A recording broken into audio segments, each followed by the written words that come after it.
Liberty? Or 40? I got no 44. So Brandon, the middle linebacker? Yeah, he used to be number 22.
We just got to get going if they're going to kick off.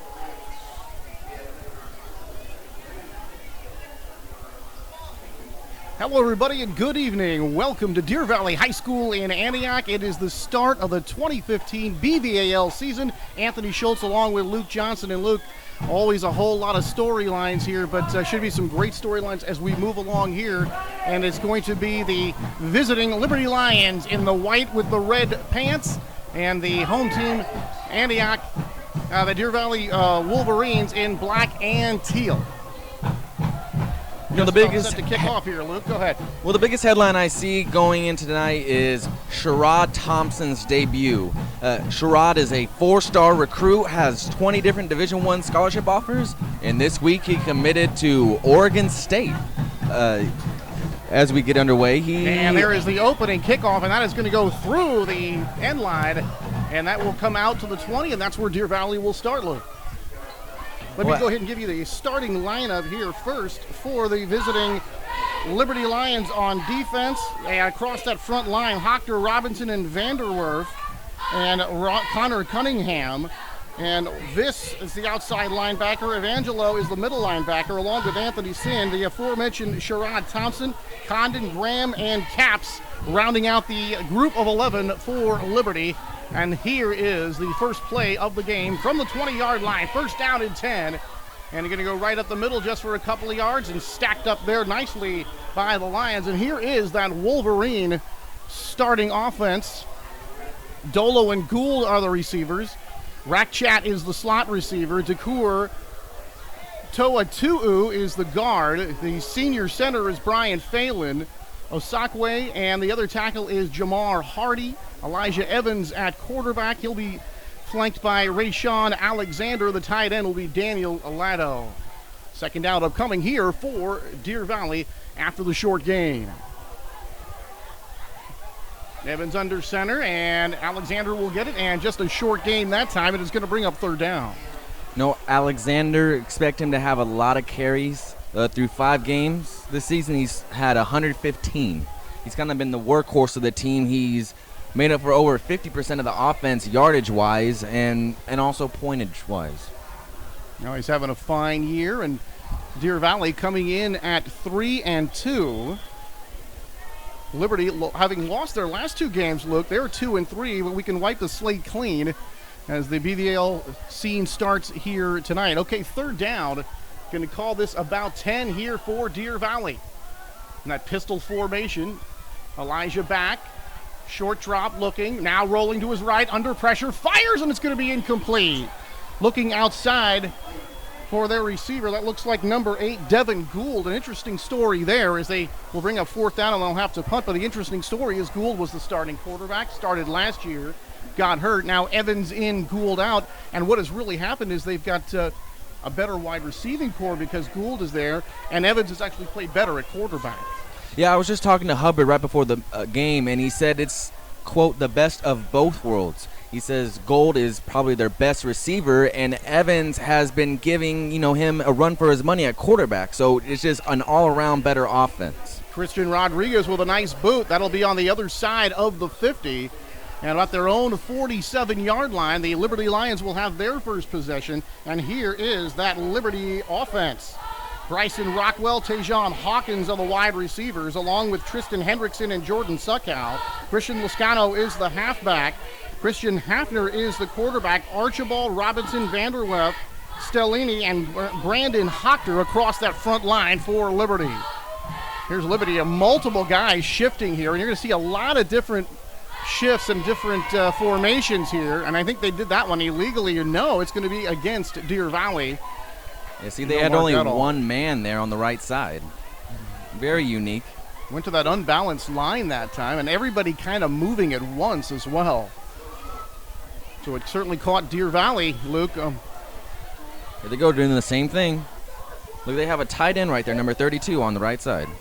Going strong right, going to fake the handoff, throws. Man, wide open over the middle. It's caught at the 25, 20, 10. Touchdown, Liberty Lions. So on their first series, didn't even have a chance to give you the Deer Valley defense. The Lions on the board first with the touchdown.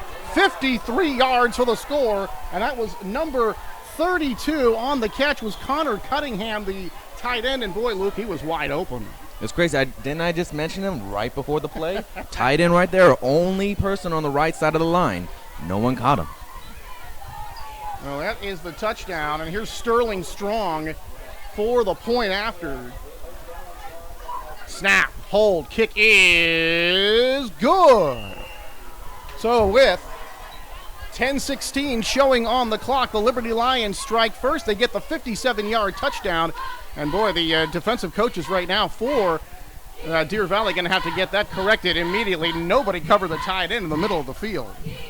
Yep, well-designed play there by Coach Walters. Had the 4-star athlete in motion. Everyone was looking at him, and no one was paying attention to the only tight end lined up on the small side of the line. Yeah, they went weak side that time, and he was wide open. He looked like he got a free release, Luke, and just nobody paid attention to him. So Connor Cunningham with the 57-yard TD here in the first quarter.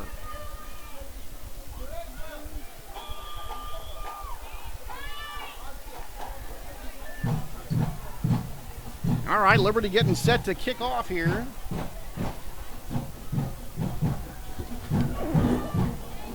And a quick 7-0 lead for the Lions.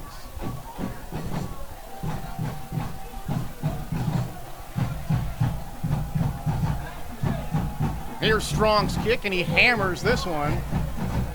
And this will go in and out of the end zone. The automatic touchback is there regardless. So the Deer Valley Wolverines again will start at their own 20-yard line. Strong, one of the best special team players in the league, returning first-team All-League at kicker and punter. Also a terrific soccer player and baseball player. So just one of the very fine athletes on the field. And, of course, Jeff Walters' team, and Jeff now in his third season at the helm. He went 9-3 last year, and that was an impressive outing. Here's the swing pass, getting out there and then tripped up after a pretty good gain, getting out the way out to about the 28-yard line. And that looked like it was caught by, I believe that is number 10, Elijah Womack on the reception.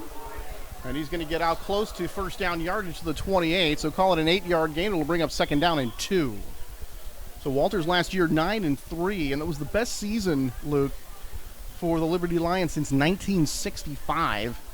They had gone a long time without winning seasons. They've gone a long time without a BBAL title, and they went through a really nasty dry spell.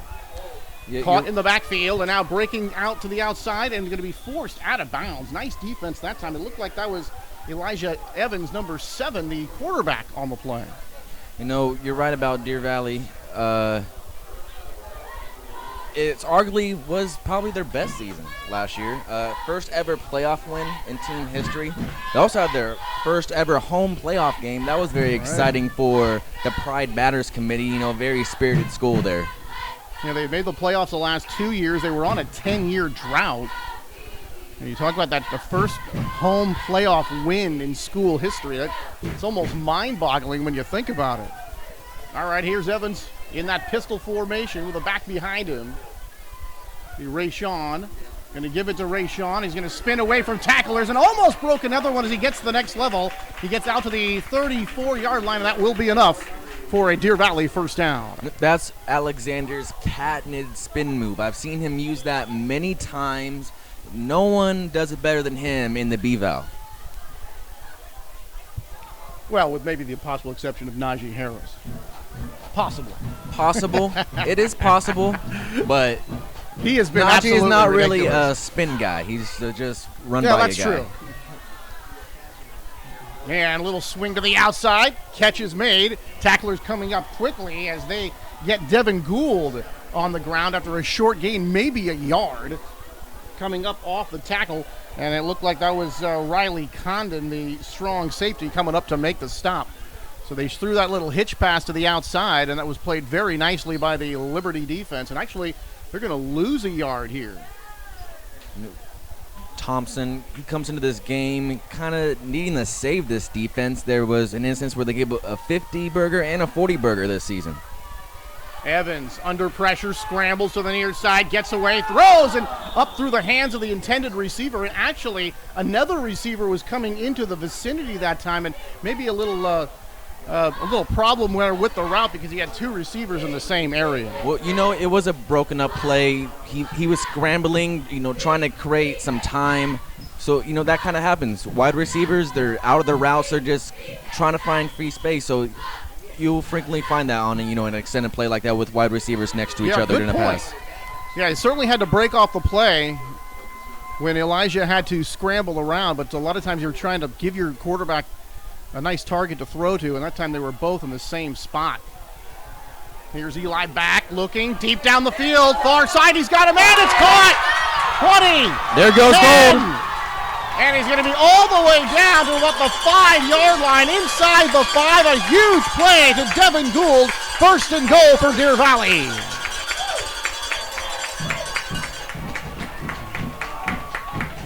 So Deer Valley strikes quickly. And Luke, you talked about that combination quarterback wide receiver and what it's meant to this team. And here they strike there, going to their number one guy deep down the right side on the fly pattern. Yeah, in 2 games, Gold has had 9 receptions and has already leads the team for the season. I think that was his second this game. All right, Evans, stacked up near the goal line, maybe a pickup of a yard. It'll bring up second down and goal.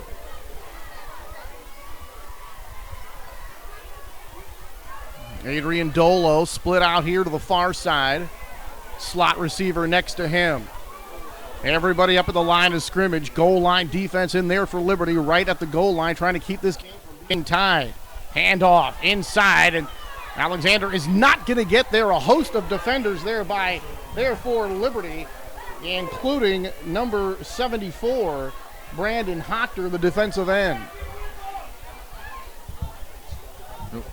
Sherrod was there in that stop. You know, I was looking at number 3. They have the tight end lined up in the slot. That's Brandon Fatalale. Very talented. I thought they were going to go with him. Let's see if they change it up this time around. Oh, you pronounced that one right the first time. It took me 3 times to get it. Nice job. All right, they're going to switch this time. Trips to the near side. Alexander, and now they're going to spend a timeout here. They're going to want to talk this one over. Here's a score update in the B-Val. Antioch leads Heritage 24-0 with 8:53 remaining in the first quarter. A lot of people thought Antioch would choke coming into B-Val play. Wow. So here's to all the doubters. I had a chance to see them a couple of times earlier, Luke, and they looked rather overwhelming in a couple of those performances. They handled Acalanes, and that game was really over by the third quarter. And the game against Milpitas also not close. And it turns out both those other teams following their loss to Antioch went out and routed other teams. It kind of gives you an idea of just how good the Panthers are here in 2015. You know, I feel a lot of people are overlooking Antioch. They have a lot of critics, a lot of doubters, mainly because they haven't been a winning team in the past few decades. This year's much different. I feel I'm the only believer, as journalist-wise. I've been believing in them since the beginning of the season. But we'll see what happens in November. Hard not to with all the numbers that they're putting up right now. All right, 3rd down and goal from about the 1-yard line. Man in motion is Gould. Going to hand off Alexander, and he is into the end zone. Touchdown! So Deer Valley has tied the game, and now a break is here at the end, and a flag is thrown. Boy, and that looked like it was number 7. That was Sherrod Thompson there, and Troy DeCure going back and forth, 2-star athletes. So Alexander over from 1 yard, and a point away now from tying the game.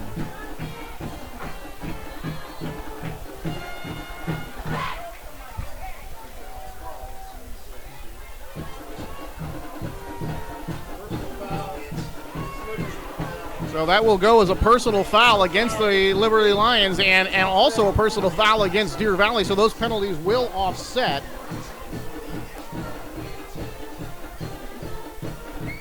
And now Christian Rodriguez, out of the hold of Devin Gould, will try to tie up this ball game.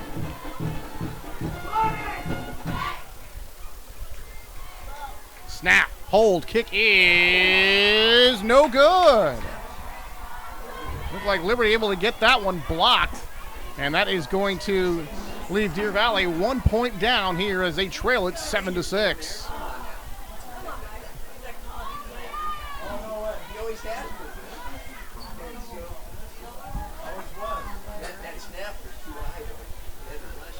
So the offenses here, one play, of course, for Liberty, Luke. Connor Cunningham with a 57-yard TD catch. And then after the big pass play to Gould to set them up on 1st and goal, Alexander takes it over for a 1-yard run. Kick failed. And so far, 7-6 here in the first quarter. So we'll talk a little bit about Jeff Walters' 15th season as the coach. Prior to Liberty, he was at Freedom High School. Spent a few years there when Kevin Hartwig was the head coach. So he has a lot of experience. And you always have to admire, I think, Luke, a coach that can take a sort of a moribund franchise and all of a sudden, within just a few years, make them a winner. You're right, yeah. Liberty was horrific before that.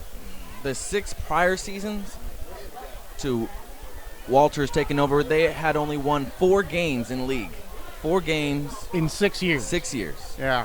Not 4 games in a year. 4 games in 6 years. That is mind-boggling. But he has certainly been able to turn these guys around and really getting them to believe in themselves. And I understand it's, they're taking a lot of pride in it now, and it means something to be a Lion. Whereas before, they were always pretty good at basketball and some of the other sports, but boy, football, they were just not even on the radar. All right, Christian Rodriguez getting set to tee this one up. Rodriguez with the approach, and he's going to pop this one into the air, and a fair catch is going to be called for and made near the 35-yard line. So they go with that little pooch kick, and that works out pretty well for Liberty, Luke, because they're going to get good field position to start their second drive of the game. Over at Heritage High School, we're about halfway through the first quarter, and Antioch is up 30-0. Seems like that one's over already. Well, here, let's give the defense here for the Wolverines. Didn't have a chance on their last defensive series as they were scored upon so quickly. And for that Liberty defense, across that front line, Brandon Wright, Antonio Johnson, Sean Ray, Kyle Thompson, Lane Fahataale is the middle linebacker. Elijah Womack is the other linebacker. Holmes and Peterson along with Threat, and this is a very nice play right near first down yardage, and that will be a first down for Liberty. Thompson on the run. Good carry right there, about 15 yards. Jalen Threet and Telvin Haynes, the two corners, that'll round out the defense for the Wolverines. All right, Christian Hafner. And Christian going to keep this one and trying to get around that left side, unable to do so as the defense swarms in on him. And among others, number 25, Ronald Preston, coming up to make the stop. So Hafner looks like he'll lose about a yard on that play. It'll bring up second down and 11.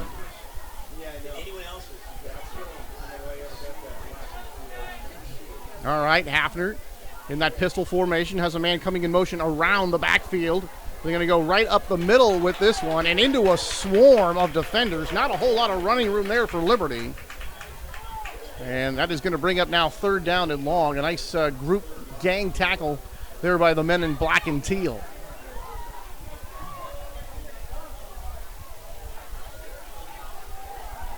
Third down and long here for Liberty. Lions a 7-6 lead. Just getting started here. Still first quarter action. Man in motion. They fake it to him. Back to pass. Havner retreats deep. Now comes up to his 40. Throws. He's got a man wide open. Caught at the 30. 25-20. He's going to be hit and stopped at about the 12-yard line. Another man wide open for the Liberty Lions. They make the big catch and run. Second big play a game for their offense, and they are in business at the Deer Valley 12. That was big play. Trajan Hawkins, always making big plays, leads the league in receiving yards. Last game, he had only 2 receptions, but had 126 receiving yards. And Trajan Hawkins, the slot receiver, replaced Willie Williams from last year. Talked about those 9 TDs. Made a great play there. He's in the slot again. Man in motion coming to the near side. Trying to go that way. They're going to run into a wall. Maybe a yard gain. We'll call it 1 yard. It'll bring up second down and 9. So for Liberty, play that open style of offense. A lot of different people will touch the ball in this offense. Maybe as many as 15 guys in a particular ball game like to play that up-tempo type of fast break offense. And it's looked pretty good here so far. Here's Hafner. Fakes the handoff. Christian going to go run up the middle. He's got a guy with him, going to drag him all the way down near the goal line. This should bring up a first down and goal-to-go situation for the Liberty Lions. They're actually going to be third down. And they're going to be just short of that first down. I think they got closer to the goal line there, Luke. But it will bring up third down and a couple here for Liberty as they're knocking on the door, trying to increase their 1-point lead. Under center this time. We've seen a lot of different formations, I formations behind him. And that is going to be Thompson, and he's going to get the ball. And I think he's going to be short of the goal line. But did he get the first down? I think he did. So that'll bring up first and goal now. Sherrod getting the carry. Unable to get in the end zone, Luke, but he does get the first down. That was the first time I've seen Liberty line up under center in the past 2 seasons. Now, Jeff Walters told me they're going to use a lot of different formations. And they certainly have today, and they're going with that under center in the I formation again. Thompson, the tailback. He's going to get it off the left side, and he's in for the touchdown, and the Liberty Lions will extend their lead. Thompson from 1 yard out. Couple of possessions for Liberty and a couple of touchdowns. Sherrod Thompson has been great. Maybe he could be the missing piece of the puzzle for this offense. He scored right there, and last possession he played a big part in their score. Everyone was looking to him, and it was a fake. Here's a snap, a hold, the kick is good. But just like that, 3:58 to go in the first quarter. A whole lot of fireworks here. Couple of possessions for the Liberty Lions, pair of touchdowns. They've got 14. Couple of possessions in for Deer Valley. They have 1 touchdown. They have 6. So the offense is looking good, and kind of a big turn of events, that third down play on that big catch by Trajan Hawkins. And if you're Deer Valley, you've got to be a little concerned, I would think, here, Lou. A couple of different times now, wide receivers wide open, and just seeming like I don't know if it was in the middle of the zone or somebody just blew a coverage or what, but a couple of times now we've seen guys wide open downfield.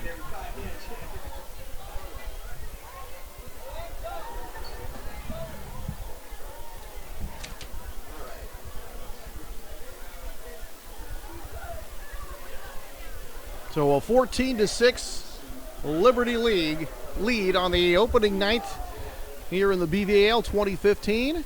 Yeah, so far, you see a lot of missed assignments from Deer Valley. I watched the game last week against College Park. Their defense, did the same thing.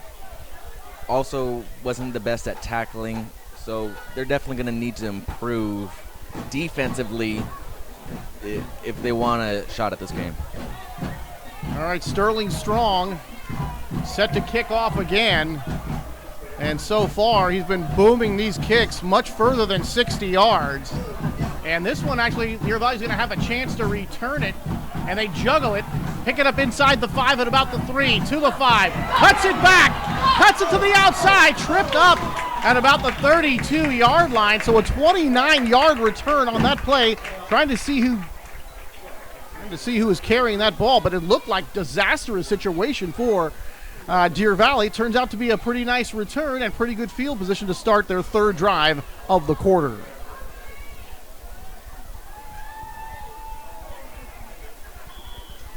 So for Deer Valley, brand new coach this year in Ron Hubbard, taking over for Rich Woods, who had some success here at Deer Valley High School. Here's Elijah, a little quick out, trying to get some blockers out in front, unable to do so. And be able to drag tacklers for a few yards anyway. Boy, that was a pretty good play. Trying to see who made that catch coming out of that melee there.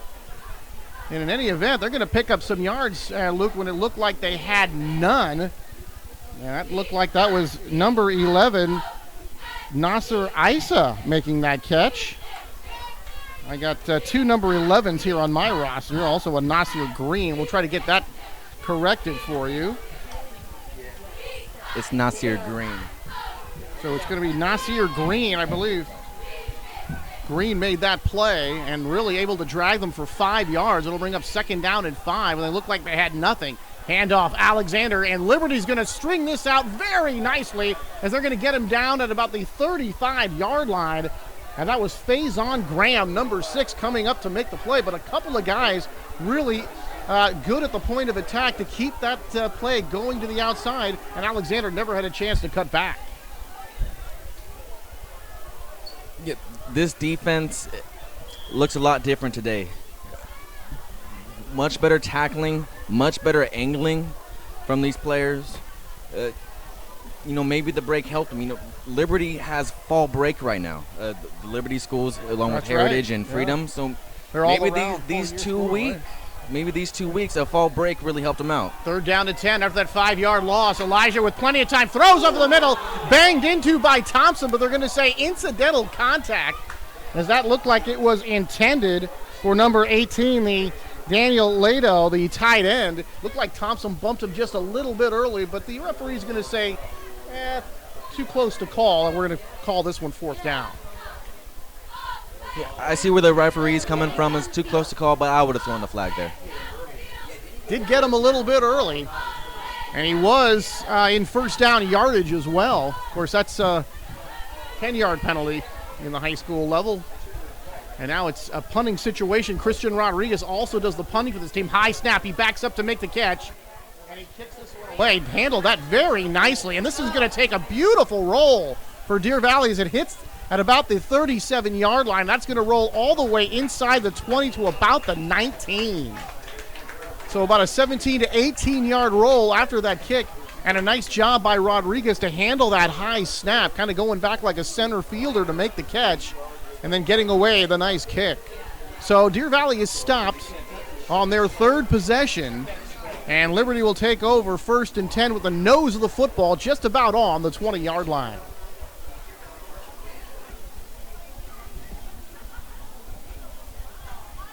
$1:57 to go here in the opening quarter, and can you believe it? We've already had 3 touchdowns. A lot of fireworks here so far. All right, Hafner.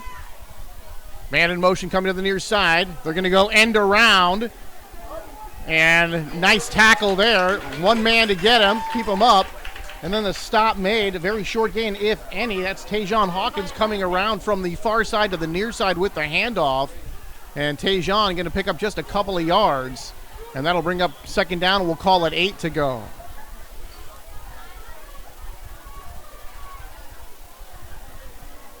Second down and 8. Going to fake the handoff here. Hafner rolls to his right. Now under some pressure. Coming back to the near side. Is he going to take off and run? He is. 30, 35. Upended and dropped at the 40-yard line, but not before he picks up the 1st down.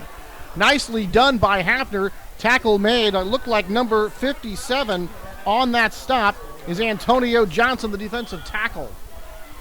They have him listed as a defensive tackle. Looked like he could be able to get downfield and make that stop, but it is going to be a nice gain all the way out to the 40-yard line for Christian Hafner, and really just a good job, Luke, of improvising that time. Yeah, Hafner comes to this game leading Liberty in rushing yards. It's not just because their running backs aren't able to keep up. Their running backs are decent, but that's just the type of player Hafner is, very skilled with his feet. Now, legal procedure against the Liberty Lions. That'll back them up 5. Scouting report on Christian Hafner. Good thrower, very accurate. He runs that zone read well. We're going to pitch it to the outside here. Thompson's got it, cuts it back to the inside, breaks away. Thompson breaks a tackle across midfield, across the 40, and down at about the 37-yard line. You talked about Thompson coming in and helping this running game, and there's an example of it, Luke, right there. You know, Thompson, not really known at playing running back. I talked to a few people this week about him playing running back, and they kind of raised their eyebrows. But Thompson, up until his sophomore year, that's what he played. From youth football to freshman year, he was the starting running back. So he does have more experience than people think. As a safety, he has many, many offers to go to the next level, and from Rivals publication, he is listed as the number 8 safety in the nation right now. Here's Hafner with the fake, rolling to his right. He's got some running room coming to the sideline. Deer Valley's going to try to string it out, and they do pretty well. And then a late hit.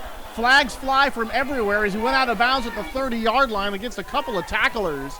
And it looks like it's going to be a late hit against He threw him into his own head coach right there. You see that? The Liberty defender pushed Hafner, and it looks like that was into Hubbard, his own head coach. Knocked him down. Someone knocked our cameraman down, I think. In any event, this is going to be a 1st down for Liberty when they finally sort this all out. It was a modest gain for the Lions, but you're going to tack on the penalty, and that is going to be the 1st down. And they're going to walk this one all the way inside the 20, now down to the 15-yard line for Liberty as they have it there, 1st down and 10. So a huge play for the Liberty Lions as they get that short run, and then they get the penalty following that. 1st down and 10 from the 15 for the Lions. Hafner, 3 wide receivers flank him to his left side. Empty backfield. And a couple of wide receivers here to the near side. Just the 5 blockers here, man in motion. They're going to give it to him on the end around. Looking for some blocking out there. Cuts it back to the inside and actually makes a pretty good pickup that time. Picks up a handful of yards, and the first quarter finally comes to an end. At the end of one, the Liberty Lions lead the home team, the Deer Valley Wolverines, 14-6, and they are driving. We'll be back in just a moment.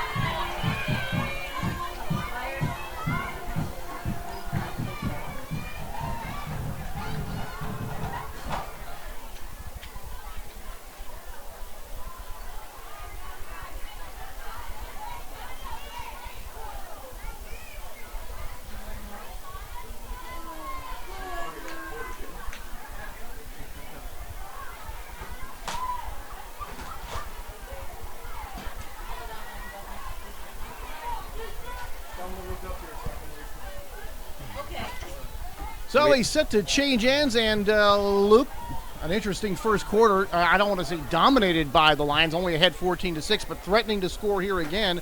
Couple of big plays. Your observations, sir, for the first period? Liberty is starting to look like themselves from last season. They had a great defense and a very well-rounded offense. They look like the 2014 Lions. The team went 9-3, won a playoff game.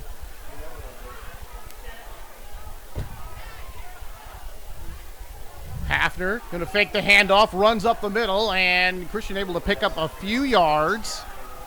And finally dragged down there inside the 10 at about the 4-yard line.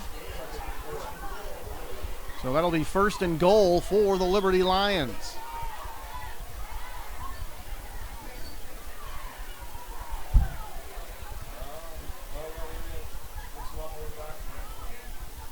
So first down and goal here for Liberty, looking to bang in their 3rd touchdown of the ball game here. Man comes into the ball game and quickly out. They already had 11 men. Hafner under center. Turn, going to hand it off to the running back, tries to plow forward, picks up maybe a yard or so, hit by a host of defenders. Bunch of guys getting off the pile there, including number 32. And that was Devondre Torres, the running back and middle linebacker, the senior. And he prevents the touchdown, at least for now. It'll bring up second down and goal at about the 2-yard line. The scoring update, Pittsburgh and Freedom. They're tied at 7 with 2 minutes left in the first quarter. And Pittsburgh coming in at 4-1. Here's another and banging ahead. That's Thompson again. And did he get in? He did. Touchdown for Thompson. His second 1-yard score of the game. And Liberty now their 3rd touchdown, and they have extended their lead to 20-6. So Thompson from 1 yard away here to begin the second quarter. So a pair of 1-yard TD runs for Thompson to match Alexander's 1-yard TD run. And here comes Strong for the extra point. Snap, the hold, the kick is... That ball go in anyway? I think it did. So somehow that ball looked like it was going to be blocked, and somehow they are able to get it in there anyway. And that does make it 21-6. It looked like the Wolverines had a man running across the face of the kicker that time, and I thought he was going to be able to block that ball. Unable to do so as Strong knocks it through. So here to begin the second quarter, 10:46 to go, and it's a 21-6 lead for the road team, the Liberty Lions. It's the end of the first quarter with Antioch and Heritage. Can you guess the score? Antioch and Heritage, 50-0. End of the first quarter? Okay, 40-0. Nail on the head. It is 40-0. You don't have to call the Psychic Friends Network to predict some of those scores, huh? So, scoring summary so far, Connor Cunningham, that 57-yard touchdown with 10:17 mark of the first quarter. That got things started for Liberty. Alexander for Deer Valley, a 1-yard run at 7:03. And then a pair of 1-yard runs by Thompson. The one in the first quarter at 3:58, another one here at 10:46.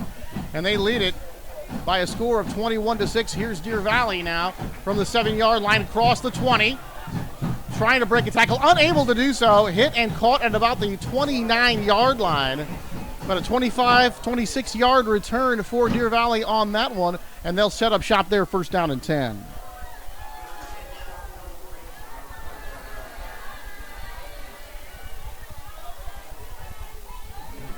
We'll talk about Robert Hubbard taking over for Rich Woods. Coach Hubbard in his first year. Coached at Northgate for 5 years. He was the varsity running back coach and the DB's coach. In 3 years, he was also the JV coach there as well, so a whole lot of experience for him. And right up the middle goes Deer Valley, breaking a tackle, cuts it to the outside, 50, 40, 35, caught at inside the 30, stays Still on up. his feet, 20, dragging tacklers all the way inside the 15-yard line. Oh, what a play! It looked like Alexander on that huge scamper, and what a play he made.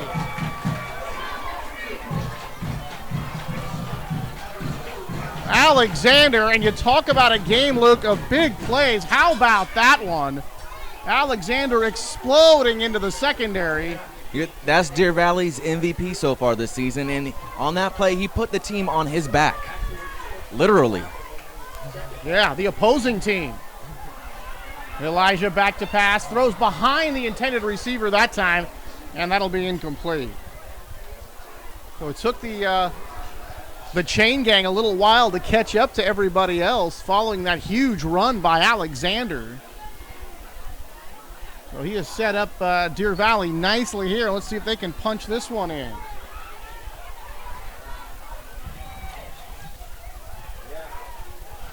So Deer Valley trying to answer that last touchdown.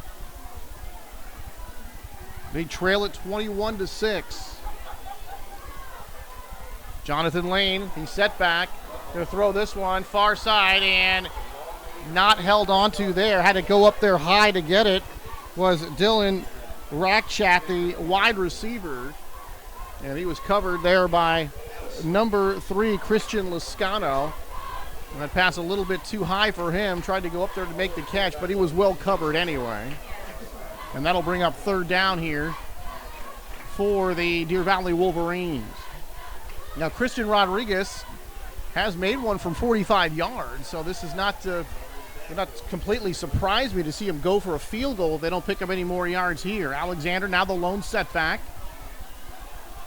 Elijah back throws and way behind the intended receiver, but well covered there anyway.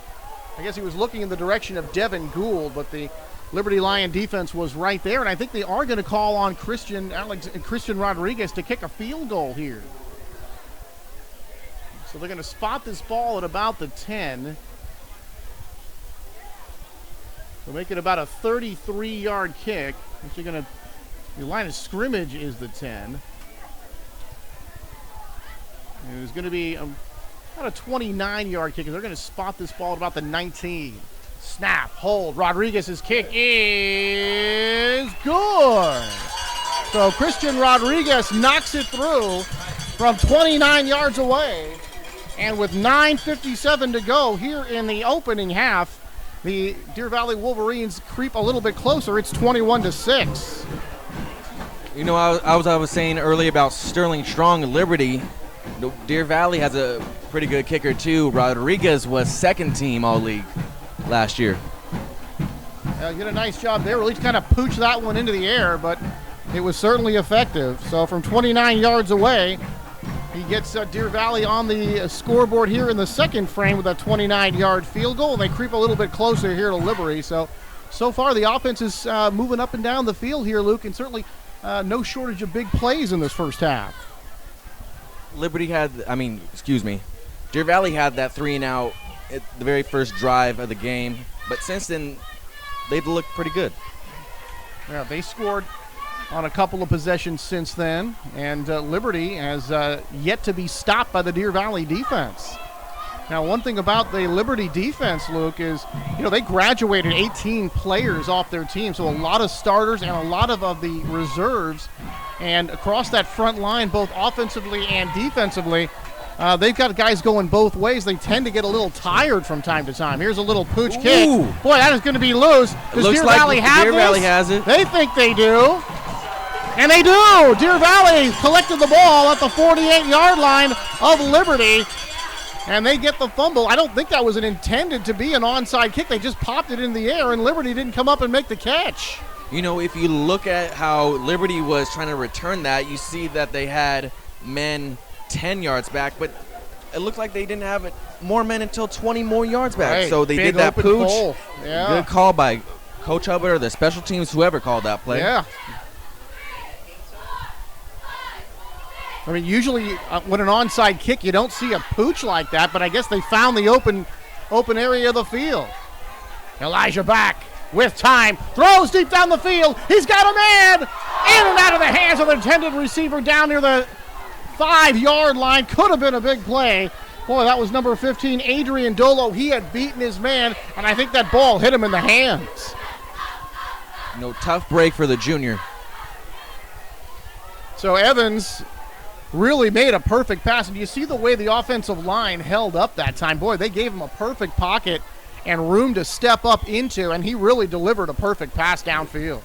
Deer Valley's line is probably one of the best in the league. They have a lot of size. Just look how big these guys are.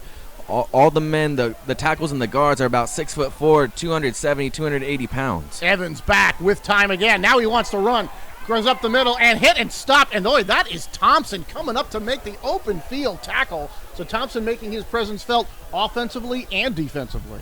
Yeah, that was 7-on-7 there, 7-on-7 crime.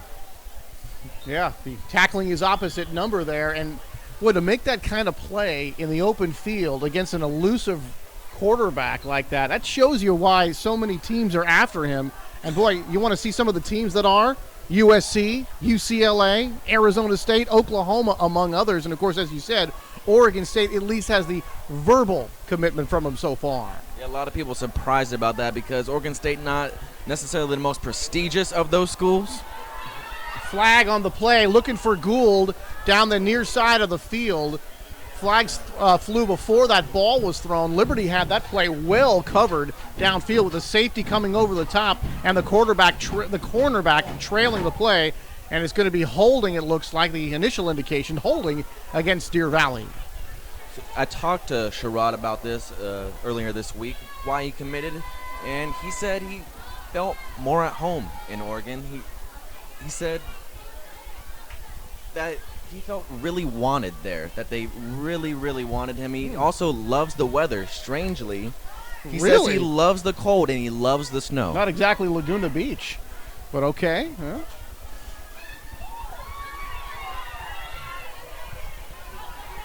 Yep. The main reason was he just felt wanted and appreciated at Oregon State. Which is interesting because that maybe goes to show you how good recruiting can come across, because obviously so many teams want him, but some recruiters just seem a lot more genuine than others. I mean, I've heard some stories of how recruiters can come off, Luke, as almost like salesmen, and sometimes that's not a very effective way to come across, especially when you're dealing with so many young guys, and they're not only them but their parents as well. So this is going to back them way up, back near their own 40-yard line. It's going to be a 20-yard to go situation. Here's a deep ball going deep down the far side, but this one is also well covered, is nearly intercepted. Looking out that time for Telvin Haynes. And again, that's a couple of times on deep balls now that the safety has read the play exactly right, rolled over to where the ball was going, and really two different times now, Luke, they've had the receiver double covered downfield. So nice job by the Liberty defense. So that'll bring up fourth down and 20 for Deer Valley. So they get what in a sense was that onside kick on that pooch, but unable to do anything with it. A couple of good plays defensively on coverage by Liberty and the holding penalty, and Deer Valley will have to punt. Rodriguez, a low punt, is going to hit at the 30. There. Thompson going to let it go. Smart move. Unfortunately, it takes a big roll, but no sense in going up and touching that ball. Well, this turns out very well for Deer Valley, as this ball is going to be spotted, I believe, somewhere near the 10-yard line. Tough to see where they're exactly spotting this one. But in any event, Liberty going to start deep in their own territory here on this ensuing drive. 21-6 in favor of the road team from Brentwood, as Liberty leads Deer Valley, 2015's opener here in the BVAL.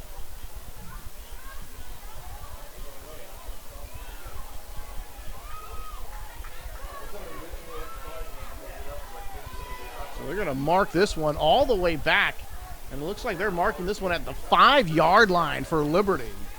So that punt turns out to be a very good one indeed for the Deer Valley Wolverines.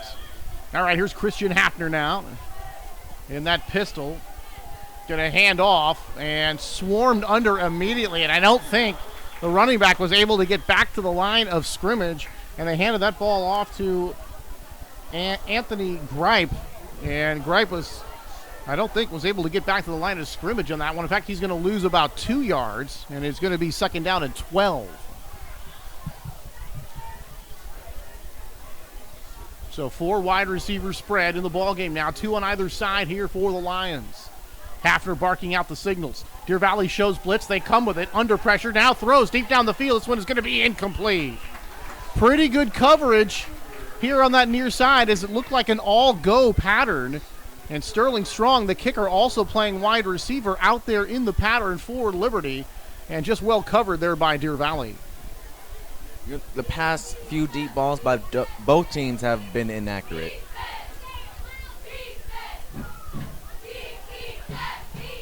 So that'll bring up third down. Third down and 12 from their own 3-yard line now here for Liberty.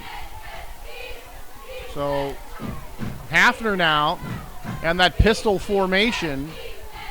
He's going to have Thompson in the backfield with him, flanking him to his left.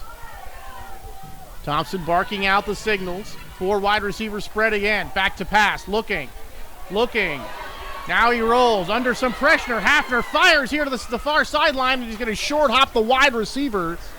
And that one intended for number 4, Tristan Hendrickson. And pretty well covered by Elijah Womack, number 10. And that is going to bring up a punting situation for the Liberty Lions. So a nice punt by Rodriguez to pin the Lions back deep, and a nice job by the Deer Valley defense to force the punt from the Lions and their own end zone. Back-to-back 3 and outs.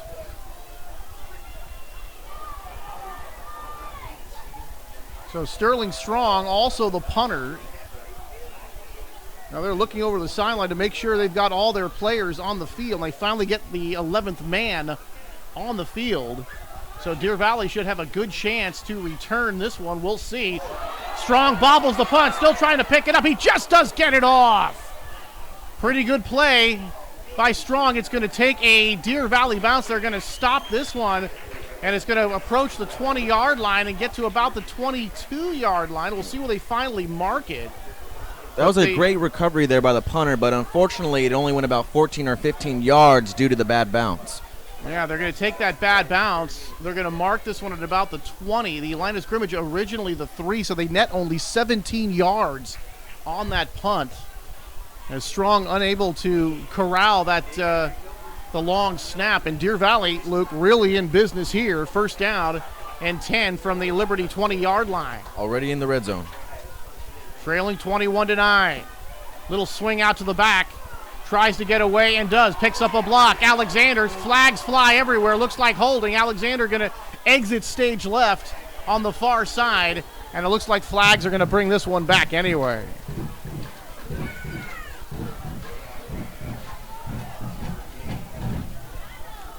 So not a whole lot Alexander could do on that little swing pass. Played very well by Liberty. They had one man stringing that out. And here's the call. And it will be holding against Deer Valley. And that is the second straight series, Luke, in which they've had a holding penalty. They were not able to overcome that last one. And this one's going to back them up here. And it'll still remain first down, but it's going to be a first down and 20. So actually, this is going to go from the spot of the foul. So it's going to be 10 yards from the spot of the foul. So this one really hurts. All the way back to the 35-yard line. And this is going to be a first down at 15 yards, maybe 16 yards to go here. Liberty shows blitz. Elijah with plenty of time. Throws deep down the far side. He's got a man. Caught. Is he inbounds? Touchdown. What a beautiful catch. Is that Devin Gould, number 8? It is. Great throw. Great catch from the new quarterback and the new wide receiver. Elijah Evans to Devin Gould.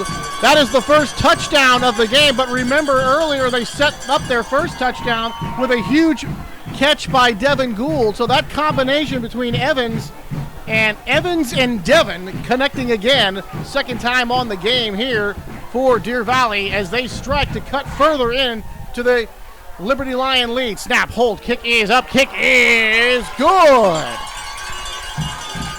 And with 7:10 to go here in the first half, the Deer Valley Wolverines have crept even closer as they make it now 21-16 in favor of Liberty.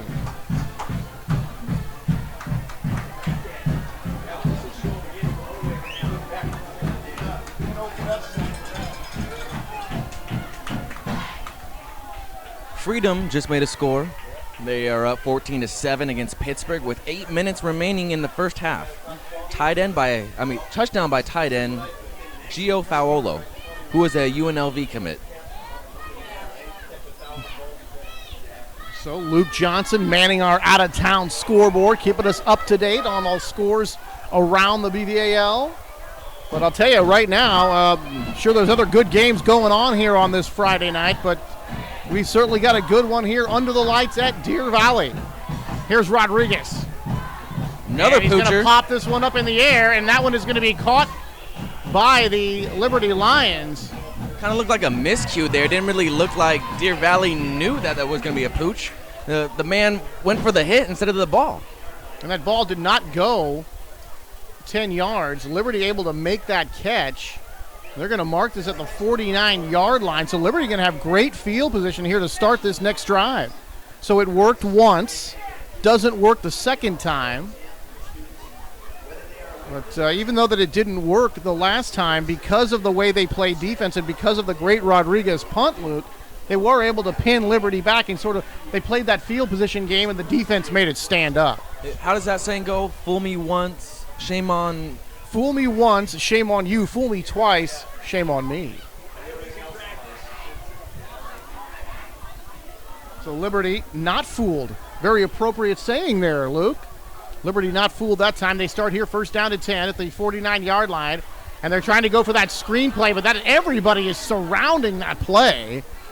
Boy, that didn't have a chance of succeeding that time.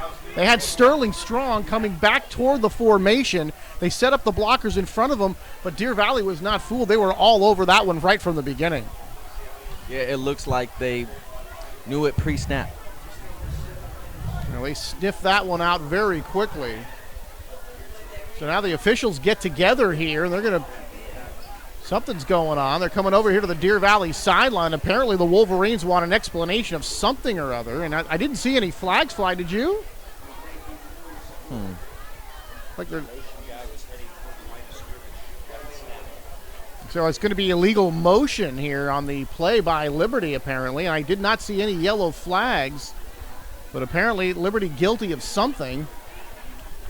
Illegal motion was going to be the call. Have not seen any official word, but they are backing up the Lions here, and they'll back them up to their own 46. So they lose 5 on the play. And that'll bring up second down. Here comes the man in motion. And they're going to go end around. Got some blockers out in front. Turns that right corner. And getting up to midfield. Getting back the yards that they lost initially is Trajan Hawkins. So Hawkins picks up about 4, maybe 5 yards. But on second down and long, I think the defense will take that kind of play all day. So Hawkins for 4 as he gets back to midfield. Going to call this one third down and about 11 yards. They've got to get just inside the 40 to about the 39-yard line for a first down. if Liberty wants to keep this drive going. Hafner takes the snap, and Thompson's going to get it. Thompson around the right side, cuts it to the inside. Thompson picks up the first down, gets down to the 30-yard line. 19 yards on the run for Sherrod Thompson. And boy, that time, Luke, it didn't look like he had a whole lot of room, able to pick his way through anyway and move the chains. Yeah, Sherrod showing off his pure athleticism right there. So a big play by the Liberty running game as they ended up with that long yardage situation, but able to turn that into a first down anyway.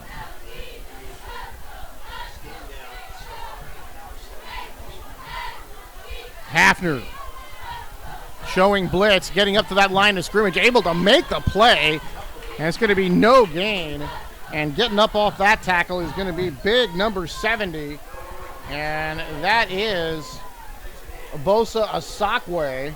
And Bosa's had some pretty good moments so far through this season for the Deer Valley defense, and Deer Valley showing blitz all the way that time, and they really able to plug up that run.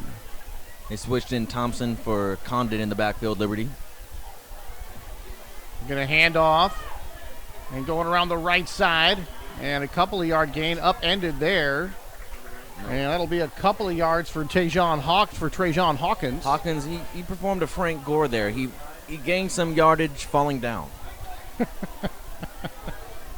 Well, always keep going forward. I think that's the key.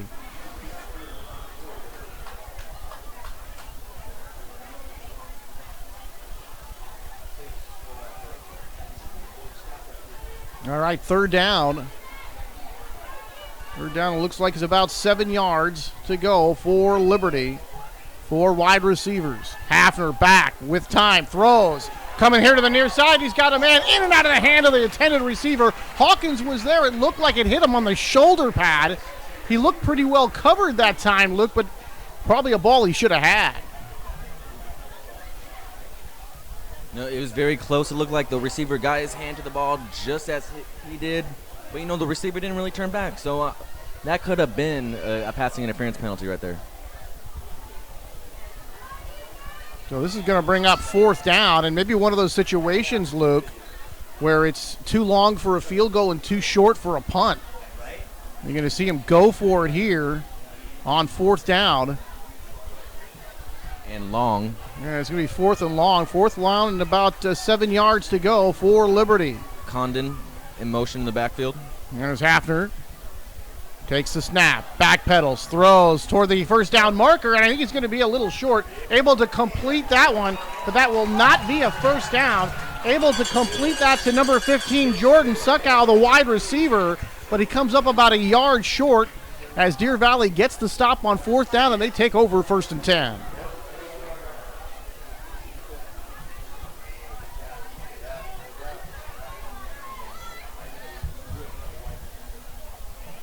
So with 5 minutes to go here in the opening half, a 21-16 lead, and Liberty wants to call timeout. So look at the game log for Robert Hubbard's team. A win at Granada, beat them 20-6. Deer Valley turned the ball over a couple of times, and Antonio Johnson, the defensive tackle, Luke, the defensive player of the game, he returned a fumble for a touchdown. And he really helped to put the brakes on that big fullback for Granada. Yeah, the big guy, Antonio. And he actually landed on it in the end zone, but yeah. Oh, Coach told me he ran that one back. No, he fell on it. Fell on it. Well, still a touchdown. Good for him. And Granada runs that trap play a lot, and they've got that big fullback, and that defense really put the brakes on him. And Antonio Johnson really had himself a great game in stopping Granada. All right, Deer Valley back on the field. And they lost that Campo game, and they were really outplayed for the Wolverines. That game was tied 14-14. Campo scored on a 50-yard TD pass before the half. And then Deer Valley really had that problem with turnovers that hasn't been the problem so far here tonight, but so far during the season they have had some problems holding on to the football. All right, the Wolverines take over, first down at 10. At their own 21-yard line, fumble, ball still loose in the back. There's a scramble for it, and it looked like Evans was able to jump on it just ahead of a Liberty defender. And right there, very close, was Faison Lamarque? I'm not sure how to pronounce that, excuse me. But Faison was very close to that play, almost able to come up with that one. So we just talked about turnovers, and there was Deer Valley almost turning the ball over there.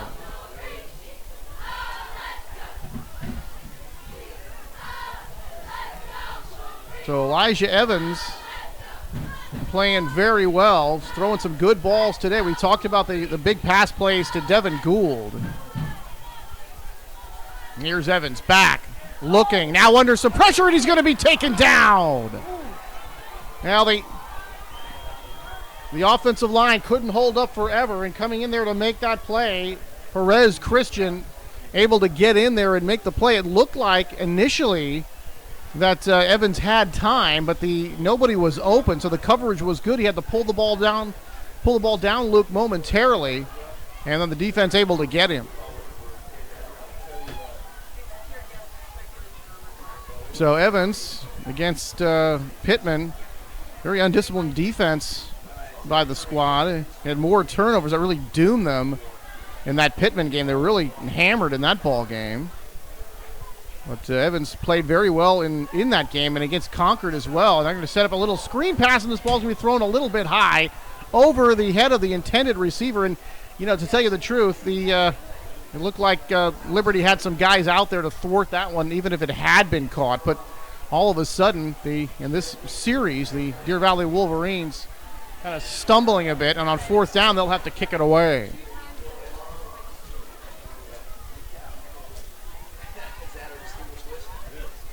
So during that Concord game, Evans came in to play quarterback. Gould went to the wide receiver, and it just made the offense so much more explosive, and we've seen that explosiveness here tonight.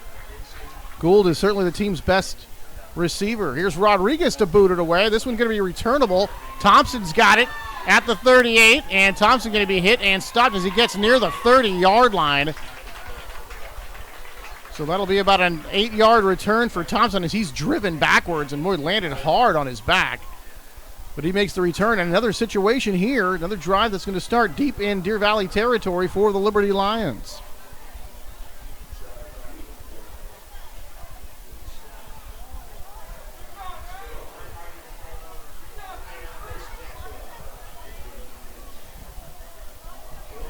We were talking about Najee Harris earlier and what Antioch was doing. Well, through the first 5. Well, how about this for a stat? 224 yards for Najee against Rancho Cotati in just one quarter. Panthers won that game 54-14, and through 5 games, Najee just 80 carries, 1,122 yards. I mean, 14 really, yards a carry. Yikes. Scary numbers. All right, great chance here for the Liberty Lions as they started about the 30-yard line of Deer Valley. They fake the end around. Hafner rolling to his right, still rolling. And now he's running out of room, and he's just going to be stopped there. So the coverage downfield was good as they tried to roll that pocket to the right, and there was just nobody to throw to on that backside, and Hafner had to just eat it that time. He's going to lose a few yards. It'll bring up second down and long. Surprised he didn't just throw it away right there. Kind of an unusual situation. He certainly had time to throw it away, but it looked like he wanted to pass, then he wanted to run, and then by the time he really made up his mind, he was out of time. Yeah, probably because he had the ball tucked. Well, they're going to lose about 3 yards, maybe 4 on that play. Second down and long here for Hafner and crew. Christian going to keep it. Now he's just going to toss it to his back, and they're going to get a pretty nice gain out of this as they get to about the 25-yard line, maybe the 26. Faking out our cameraman right there. I didn't even see what was going on. Well, Trajan Hawkins able to make that catch and pick up some yards. That was a very unusual-looking play. They faked it going one way, and then it looked like Hafner was going to run the ball, and they just dumped it off to Hawkins. But it's very effective. It's going to leave third down and about 3. Hawkins in motion. Trajan going to get the ball, running around the right side, picks up the first down. Hawkins spins away from a tackle, gets down the sideline, inside the 5 to about the 2-yard line. First and goal for Liberty. So that's about a 23-yard gain on that end around for Hawkins, as he was able to get around that right flank or that left flank of Deer Valley. And here it is on the working on the short field here, Luke. They're knocking at the door again, plowing right up the middle and into the end zone. That is number 22, Anthony Gripe, in for the score. And now with 1:41 to go, it's a 27-16 lead here for the Liberty Lions.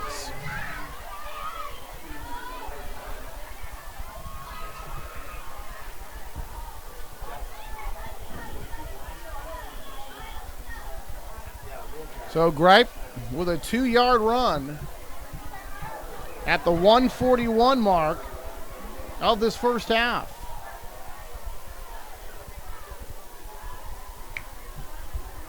So the Liberty Lions, with some defense that time, Luke, able to stop the Deer Valley offense and deep in their own territory. And then Sherrod with that an 8-yard return on that punt set them up in good field position. So they work on the short field. They make a couple of nice plays. And I think really that key play was that Trajan Hawkins around the right side with a 23-yard carry to set up Gripe's 2-yard touchdown run.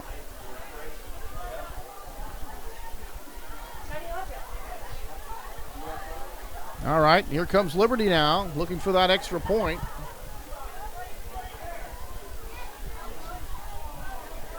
(27-16) lead here for Liberty. A wide open style of offense here really for both teams. And look at this, Liberty going to go for 2. You know, they were kicking the ball very well with Strong. They're going to go for 2 here.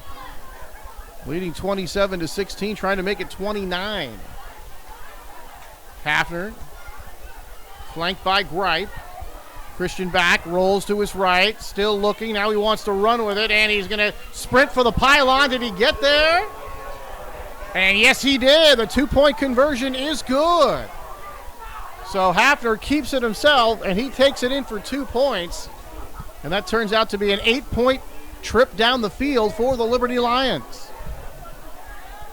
So that makes it 29-16 in favor of Liberty as they get the Gripe 2-yard touchdown run, and then the 2-point conversion is good.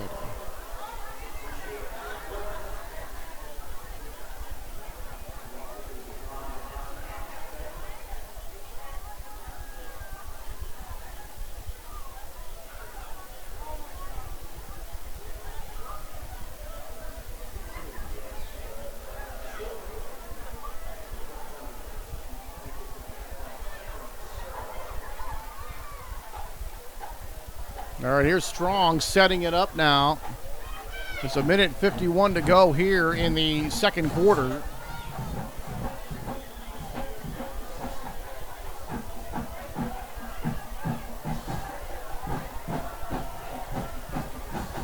Scoreboard shows a couple of timeouts remaining for Deer Valley, so they do have time to mount a drive here. And this one going to be sliced and taken about the 25, but dropped, picked up at about the 21. Out across 25, out across the 30, across the 35, down to the 40-yard line, and across the 40 to the 41-yard line. So a 20-yard return on that slicing little pooch type of a kick. So good news for Deer Valley. They're going to get good field position here. And they still have a minute 32 and a couple of timeouts with which to work. So it's time to mount a drive here for the Wolverines.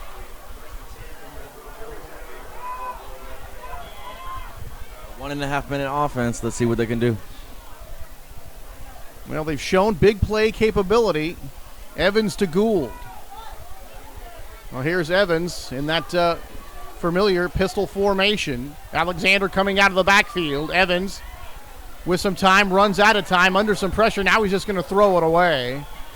Had a defender bearing down on him and could not find anybody open downfield. So good coverage down the field for Liberty as the offensive line held up pretty well there. They did certainly give Evans some time to throw, but could not find anybody and finally just had to throw it away. It'll bring up second down and 10. So Evans getting some instructions from Coach Hubbard on this near sideline now. back at it.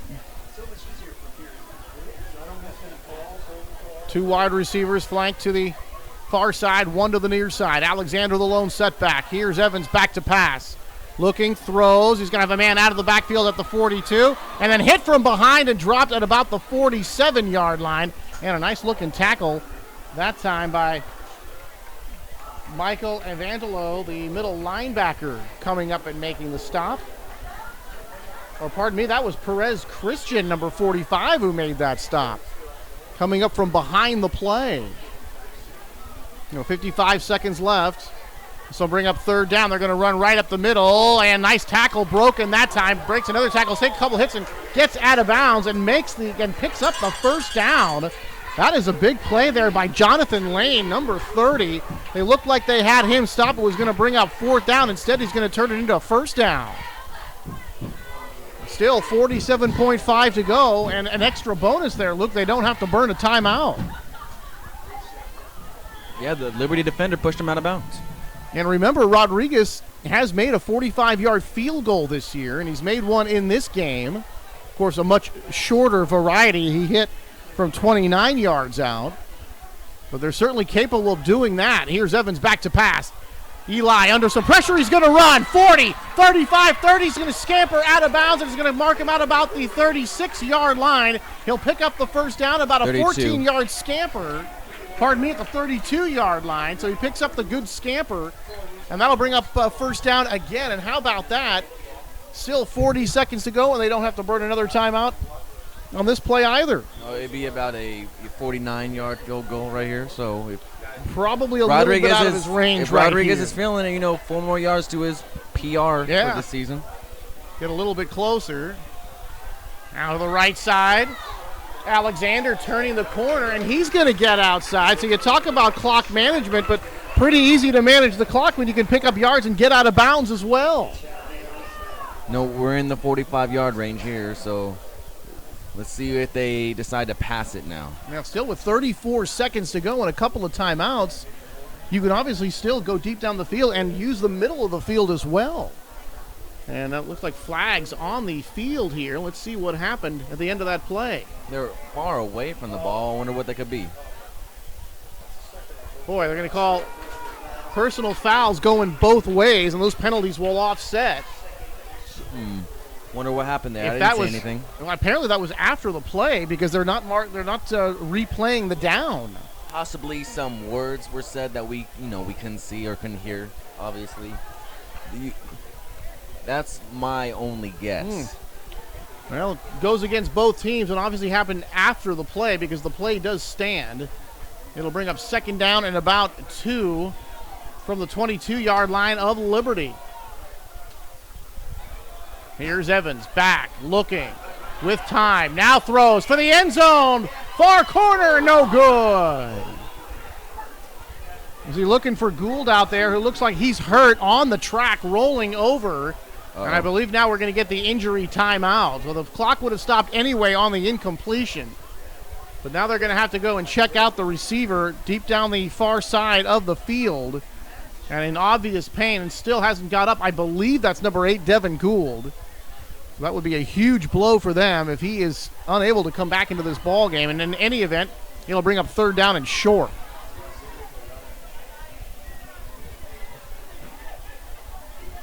Still 27.3 to go.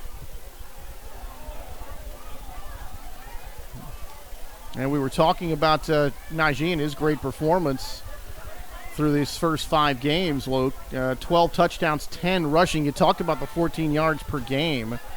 How about that Antioch defense, pretty unheralded right now because of all the attention Najee's getting, but that defense yielding just 9.2 points per game. And Kobe Beltram, he is just having a monster season for them and surpassed his brother Markey as the all-time leader in tackles. And against Rancho Cotati, that game where Najee had the 224 in the first quarter, Kobe Beltram, 33 tackles in that particular game, and a 5-0 start for the Antioch Panthers. Yeah, a lot of players, sometimes from people who are from the outside looking in, get overlooked at Antioch because of Najee. People just Look at him. He's scoring all the touchdowns, getting all the yards per carry, but they're really deep, and a lot of people don't realize that. And one of the reasons why they haven't been able to show that is because their starters haven't been playing in the second half of games. And we're going to have some more Antioch football for you here on Delta TV. And we're also, I believe, we're going to have the Big Little game between Pittsburgh and Antioch, the big rivalry game. That'll be on November the 7th. That'll be a Saturday. It's going to be the biggest Big Little game of all time.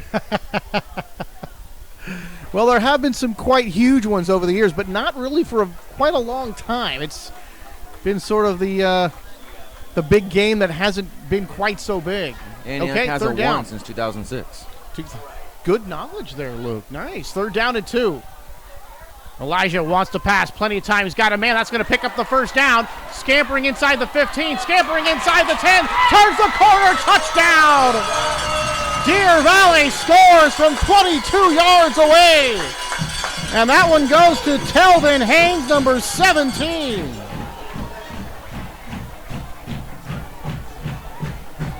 So you talk about clock management. They got the good field position to start it. They move it about 60-plus yards in for the touchdown. And how about that? Still with 16 seconds to go. And I believe they had like a minute and 30. They have their replaced kick holder right here in Brandon Fatalale. Yeah, a new holder into the ball game. Gould was hurt. Here's Rodriguez, the snap, the hold. The kick is good as he knocks it through with 16.1 to go in the half. A 29-23 lead for the Liberty Lions. And Luke, could you ask for a better first half? No.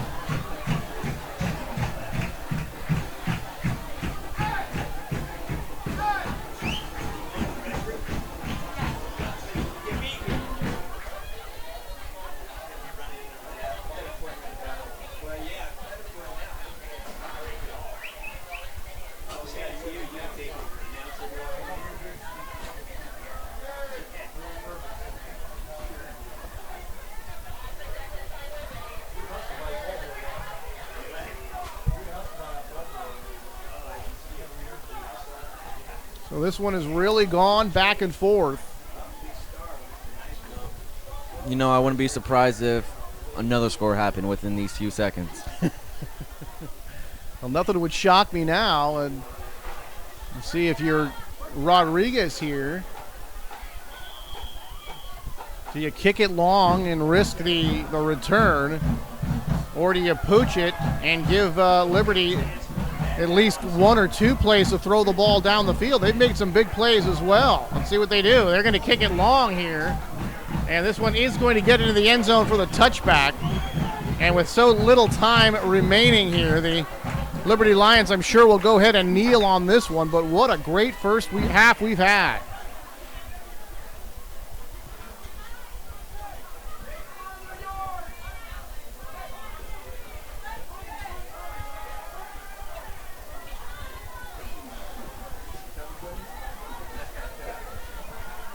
So Liberty's offense back on the field.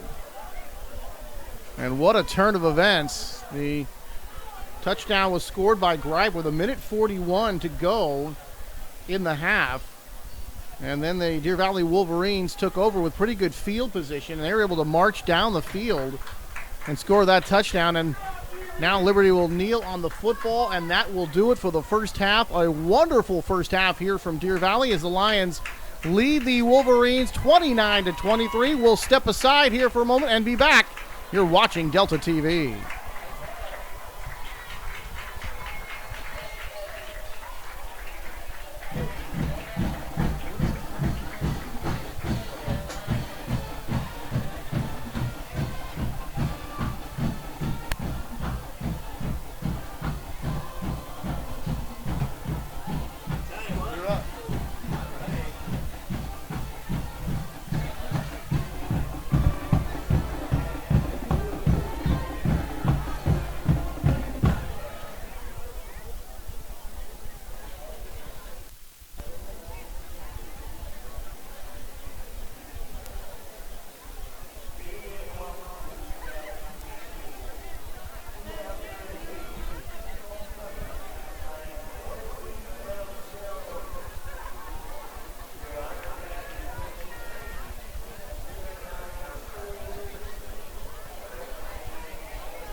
Yeah, he's, what's his name's brother?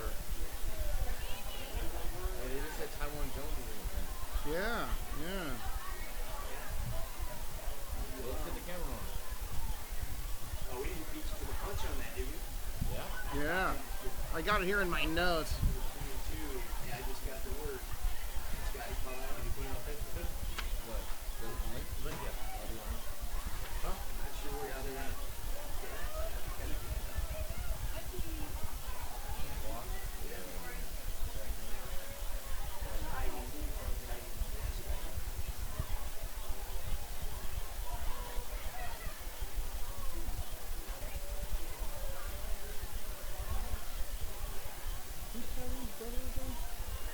Brother? Yeah. Is that Taiwan Jones' brother on the team? Right now, currently, I could have swore I had this in my notes. DeAndre Jones. Is that him? No, it wasn't the same last name. Yeah, I don't Very well may be. I heard he's on the JV team. We'll find out. I think I heard he's on the JV team. Yeah?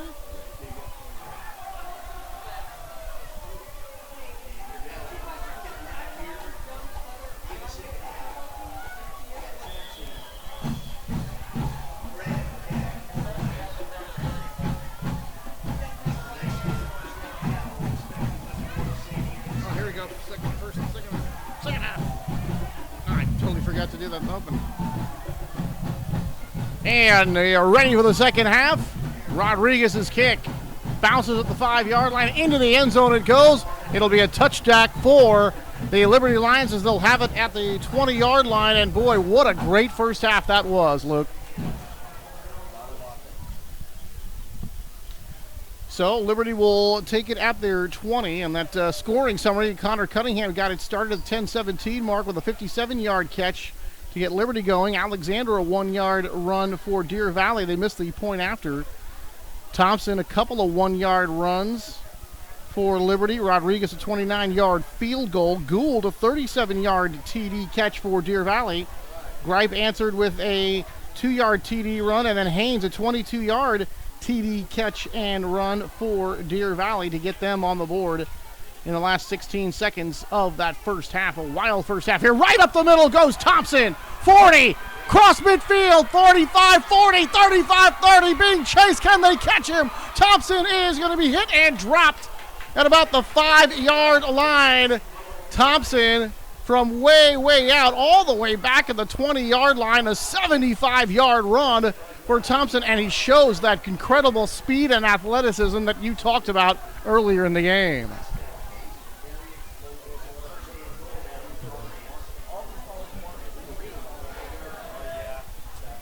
Boy, that was incredible. Bursting up the middle for Thompson and just really able to outrun the defense. They did finally catch him at the end. But boy, what a huge play to start this third quarter when we had so many big plays in that first half, and they picked up right where we've left off. So first down and goal at the 5. Hafner fakes, rolls to the near side, throws, and in and out of the hands of the intended receiver. Boy, that looked like it was going to be a touchdown, and unable to hold on. It was Michael Evangelo, the fullback and middle linebacker, unable to make that catch, and they let that one get away. So that'll bring up second down and goal. Looked like they had a pretty good play there, Luke, rolling to the near side and had the fullback coming out of the backfield, and he was in the end zone. It looked like it was going to be a touchdown.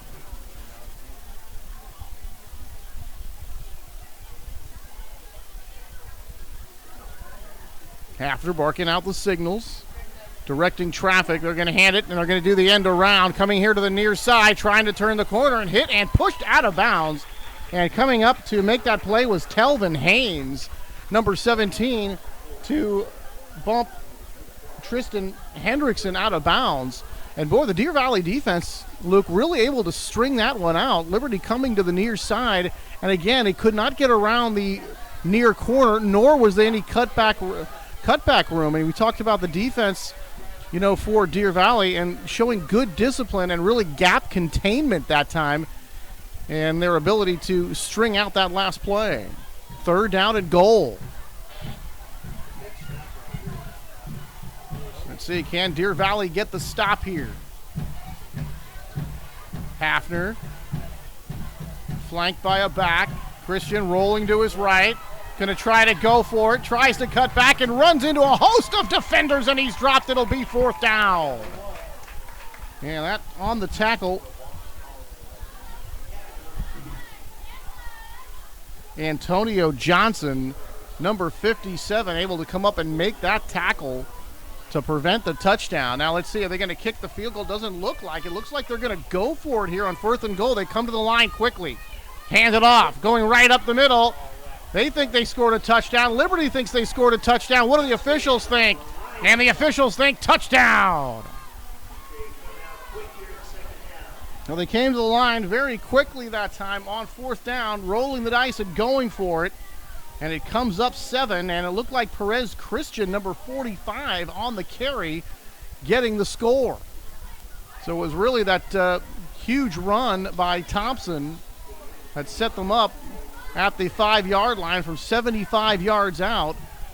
And then Perez comes up with the plunge to get the touchdown. They're going to go for 2 again.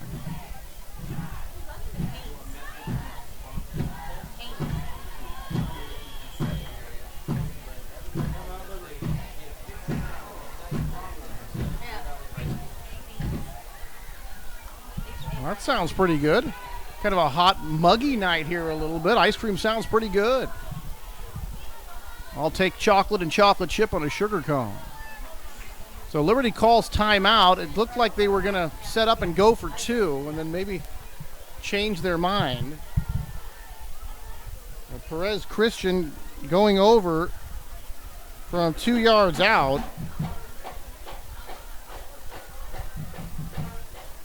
So just like that, on the board here in the 3rd quarter for the Liberty Lions.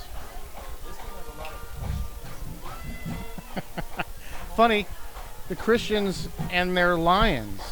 Little connection there. Christians getting thrown to the Lions. Okay, they're going to go for 2. Sorry about that, folks. Please forgive me for that one.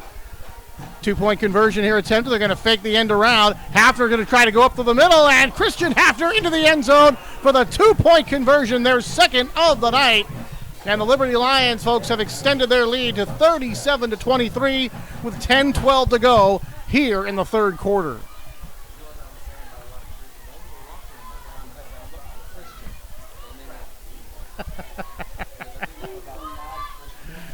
Which one?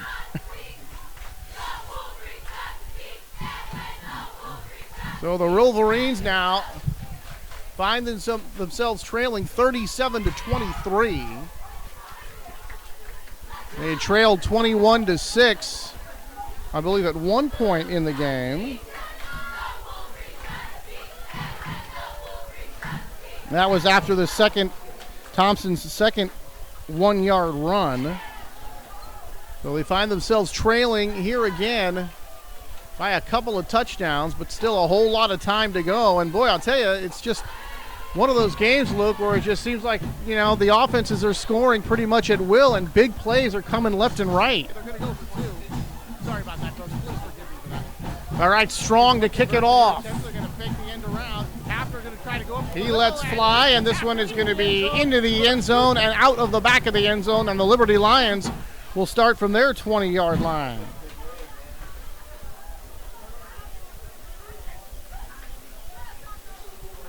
So Elijah Evans back on the offensive side here for the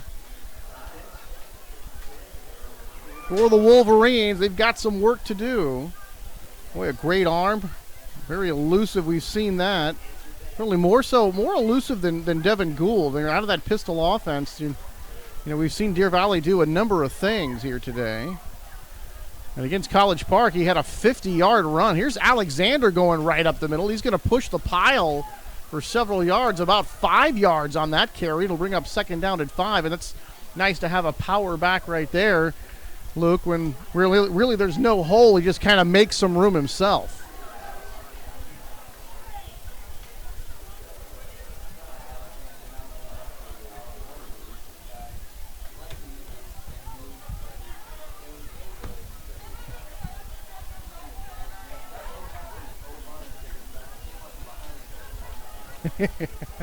Showed some pretty good power in that last play.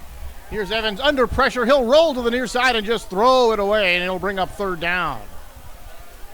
So as far as this pistol offense goes, the coach Robert Hubbard, who played at the University of Nevada, and they had a quarterback there by the name of Jeff Rowe, and Rowe was more of a pocket passer, so they ran this kind of offense, and Rowe would just go ahead and hand it off to the running back. But then they had another quarterback to play the position named Colin Kaepernick, and Kaepernick, well, he just took it himself.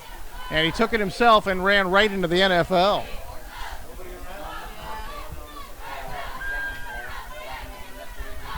Great news.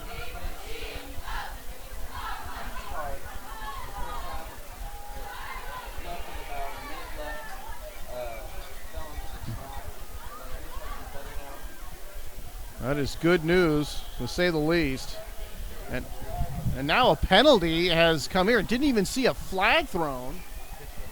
And they're going to call intentional grounding on that last one. It was a very strange call. They're going to give this one to Alexander around the left side on 3rd and forever. And Alexander going to get back, I believe, to the original line of scrimmage, and that's all. And Deer Valley's going to have to punt this ball away. But that was a very strange call, certainly out of the pocket, and threw the ball away, and they called intentional grounding. I'd like to get a clarification on that. I'm hearing nobody in the vicinity, but I didn't know that was the rule in high school. Apparently it is.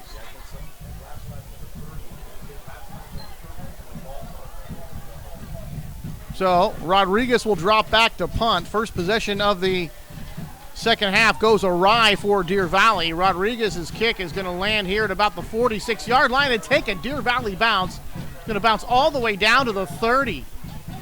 So that one really should have been fair caught by Liberty, but they chose not to do so, and they give up about 10 or 15 more yards on that roll. So pretty nice looking bounce for Rodriguez and Deer Valley, and Liberty will set up shop here, 1st and 10 at their own 30, but with the big playability, really the situation as far as field position has not been a huge factor here in this game.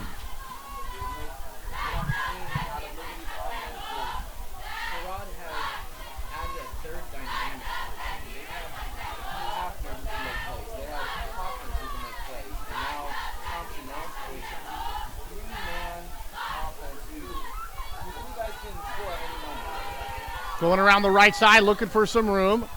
And I believe that was Hawkins again, the aforementioned Tristan Hawkins on that end around. They've used that quite a few times. And remember, that was a big play in setting up one of their touchdowns earlier. Here they're able to pick up about 4, maybe close to 5 yards on that play, and it'll bring up 2nd down and 5.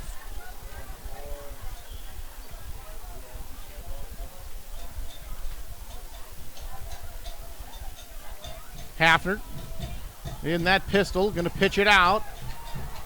Trying to get around here the near side, and they're not going to get there. And a fine-looking tackle that time. And on the carry, Wyatt Viss, number 25, getting his first carry of the day. And actually, no, that was number 33. Pardon me, number 33, Riley Condon on that last carry. So they don't gain anything there. This is going to be about 3rd down and about 6. Hafner back, being chased. Rolls to his right, looks to run. Cuts it to the outside, and he slips and right near 1st down yardage. And it looks like he is going to have the 1st down as he crossed the 40-yard line to about the 41.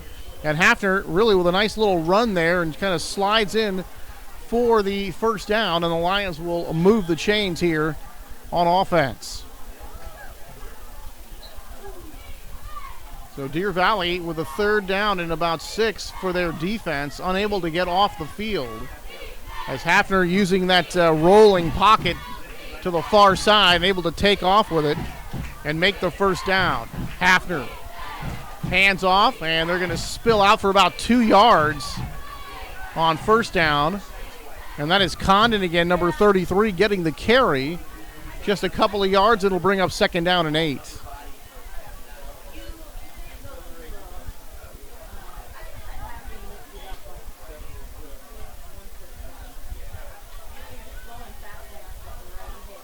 So Strong is into the ball game. He'll line up tight to the formation as a wide receiver here to the near side. Hafner going to keep it as they fake the ball going the other way. Hafner picks up about 3, maybe 4 more yards as he gets out across the 45. To the down, we'll bring up another third down. Let's see if Deer Valley defense can get off the field this time.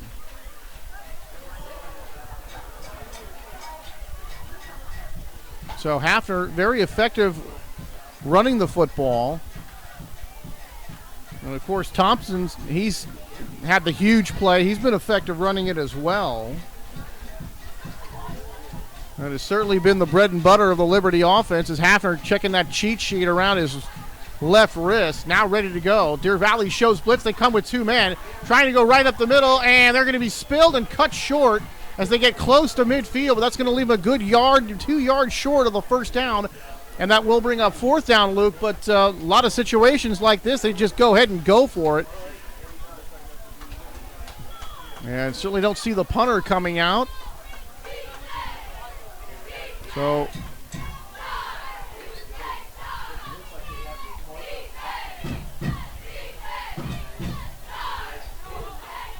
Hafner on 4th down. Deer Valley nearly jumps it. They get back. I think they did. Hafner going for the first down as he stops short.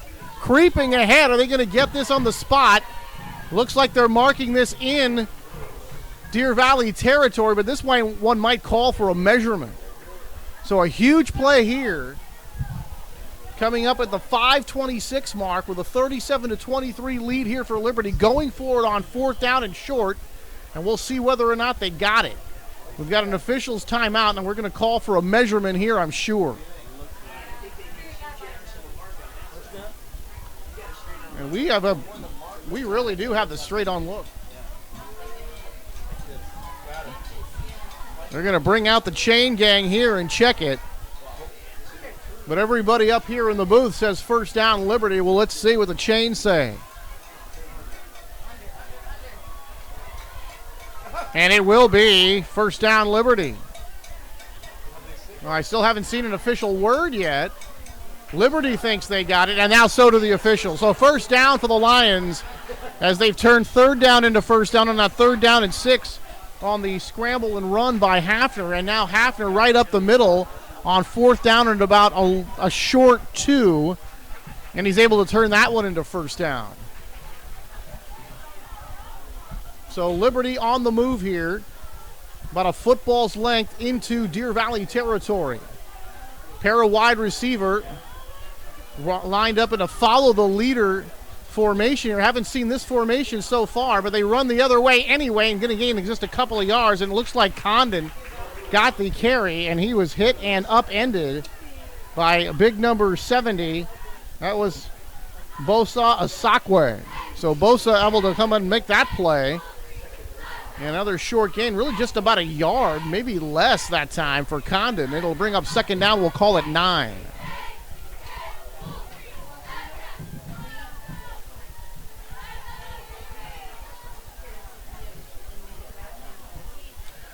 So 14-point lead, still a lot of time left, Luke, but this is exactly what Liberty would like to do with the ball and the lead and grind this one out. They're trying to go to the other side. They get to about midfield and then knock backwards. A couple of defenders there.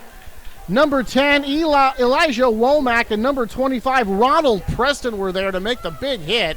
No gain on the play. It'll bring up 3rd down about 9, and Ronald Preston, boy, he can be a really big hitter for this ball club. In fact, earlier in the season, he was called for a penalty, kicked out of the game, suspended for the following game, and it's eluding me right now, but it's a penalty I've never actually heard of called targeting. Thrown out of the game for targeting. Never actually heard of that one. They're going to run off the left side, and they're going to pick up the first down. Still on his feet, able to get the first out is Condon as he gets his best run of the game. And how about that? Condon going over the left side on the 3rd down and 9, and he picks up 12, and they move the chains.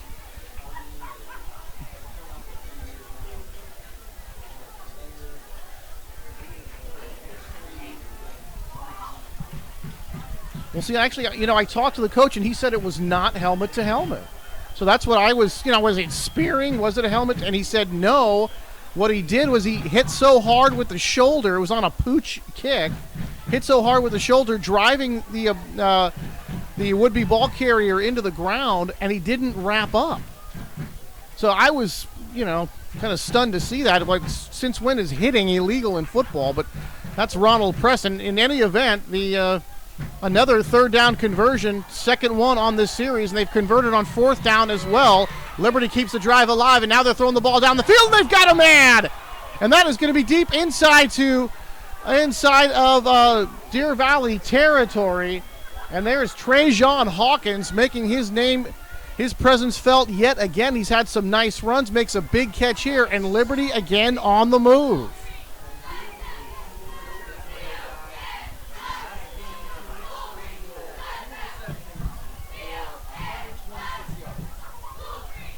Very impressive. They get all the way down. Looks like they're inside the 10. First down and goal. Here's Condon. And he's going to be racked up again. There's Osakwe coming up off that tackle again. So on 3 different occasions here on this drive, they've been able to sort of just gradually march down the field. Then they get the big pass play to Hawkins. And a kind of interesting situation here, Luke. On first and second down, and sometimes on third down, the Deer Valley defense has been up to the challenge, but on third down and fourth down, they have not been able to get off the field. Hafner back, rolling to his right, running out of room, and now he's going to be hit and pushed out of bounds. And Hafner, boy, that was kind of fell awkwardly that time a little bit. Now he is hobbling, coming back onto the field.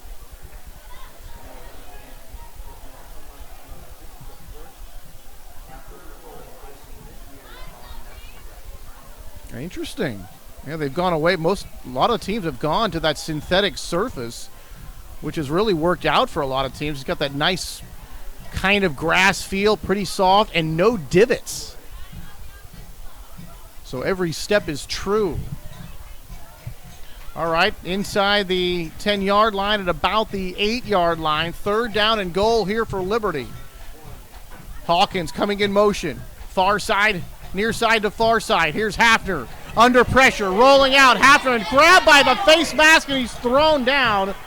That was number 3, Brandon Fahatalale, and unfortunately, Brandon made the play by grabbing the face mask.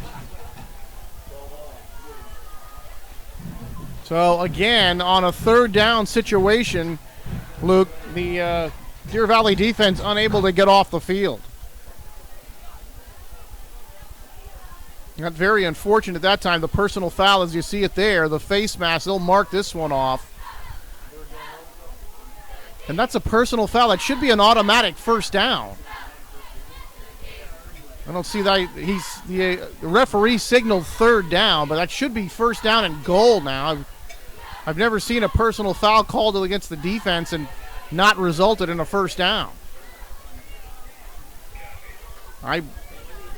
He certainly looked like they called a personal foul, so I'm a little miffed as to why it's still third down and goal here.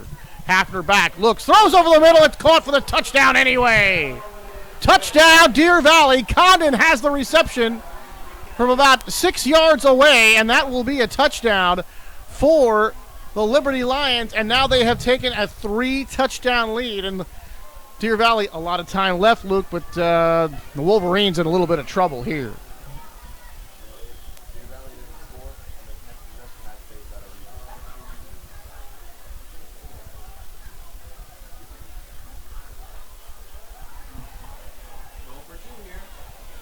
Going for 2, trying to get around, is strong around the right side. He will not get in, so the 2-point conversion fails. That's the good news for Deer Valley. The bad news is with 2:53 to go in the third, they trail by 20, 43-23.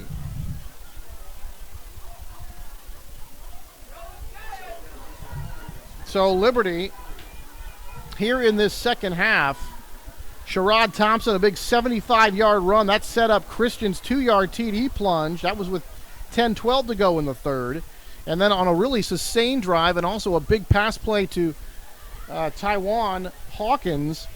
And that sets up Trajan Hawkins. That sets up Condon for the 6-yard TD catch with 2:53 to go here in the third quarter for Liberty. And they've really opened up the lead. Now they lead it by 20.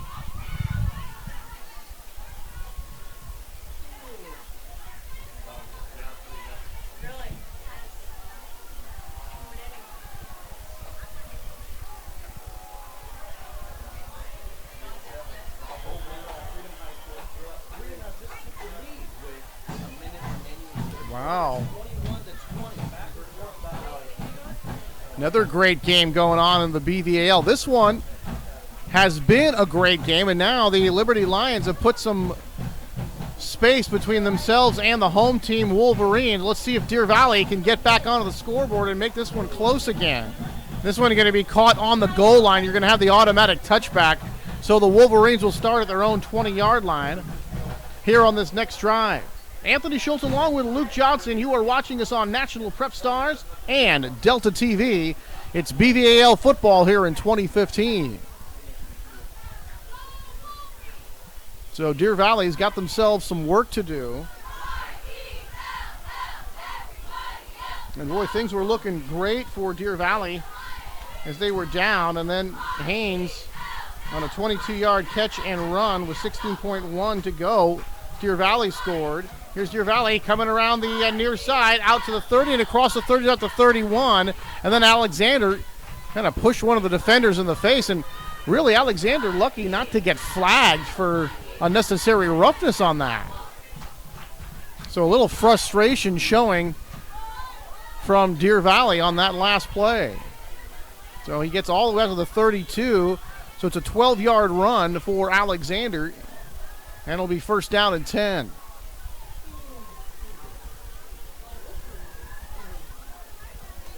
Evans back. Here comes the blitz. He's going to dump it off. He's got a man trying to get away, and a nice tackle made over there as they got the ball to Alexander, but closing quickly. Trying to see who made that play defensively. Couldn't quite see that, but the defender for Liberty able to close quickly and make the play before that one could really get set up. It looked like a pretty good screen play, but Liberty able to blow it up.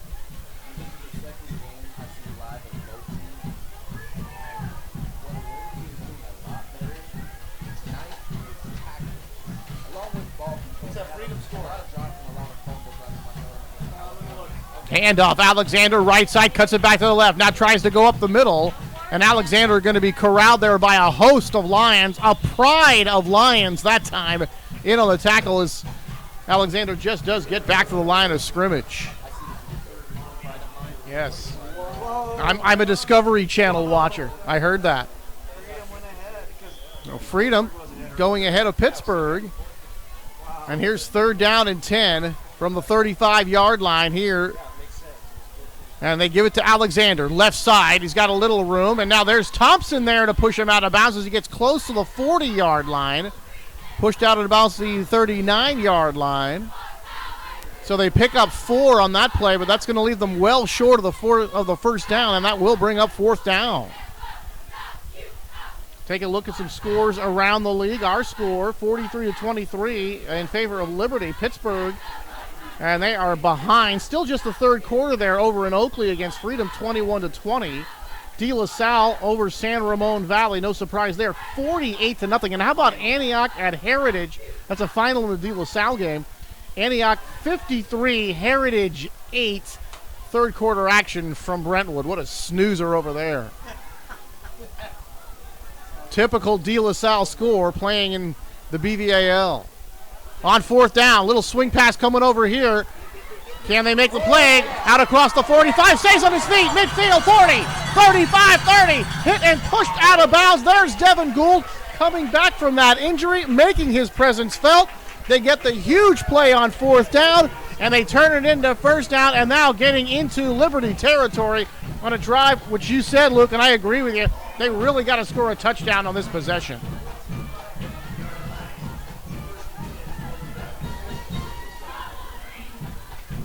So Devin Gould all the way down to the 25-yard line, and it really looked like just a little out pattern to the sideline, able to hit him on that, pick up some blockers, and make the nice run.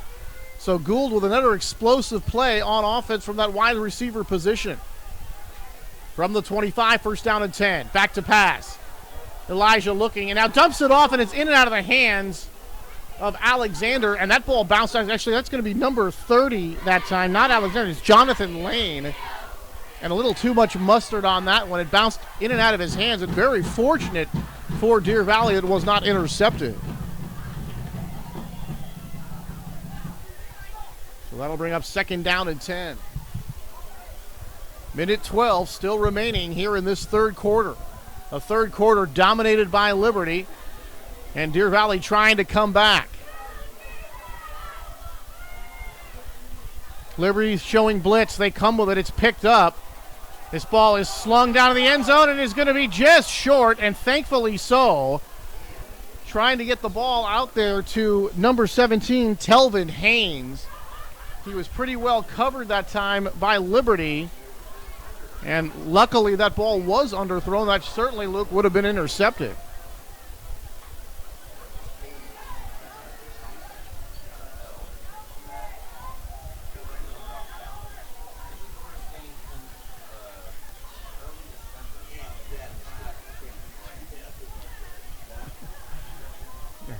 We can forgive him if he's a little rusty, but he certainly hasn't looked rusty. But, all right, here's Evans under center. Third down. Evans back. Now being pressured. And he's going to throw this one and really just short hop the receiver that time. That was intended for Devin Gould, but really I think he's just throwing the ball away that time as Gould was coming back for that one, but not even close. And that is going to bring up fourth down here. Fourth down from the 25-yard line. Yeah, down by 20 and a long field goal here. I think they're going to go ahead and go for it.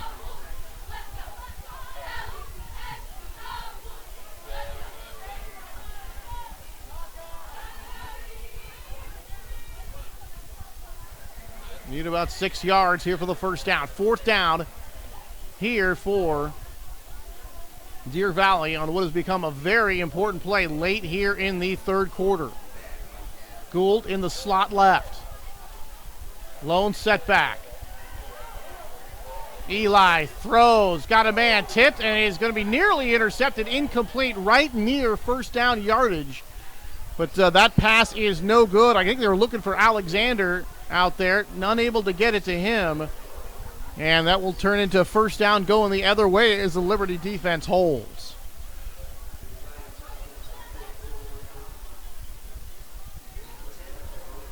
That was a tough one there for Deer Valley. They were able to get the big play to Gould to march the ball all the way down to the 25-yard line of the Liberty Lions, but unable to get any further after that. And now Liberty is going to take over here with 51.8 to go in the third period, leading by 20 points. So here go the Lions, and now if Deer Valley's going to have any chance, they certainly got to prevent the score as we have flags fly. Is that a delay of game situation? I think it is. So that'll go against Liberty, but you know, even a situation here down by 3 touchdowns, the Wolverines really where they are going to have only stop Lions from scoring any further points, but they're going to the field pretty quickly. They can afford to have them march down, take up a lot of time.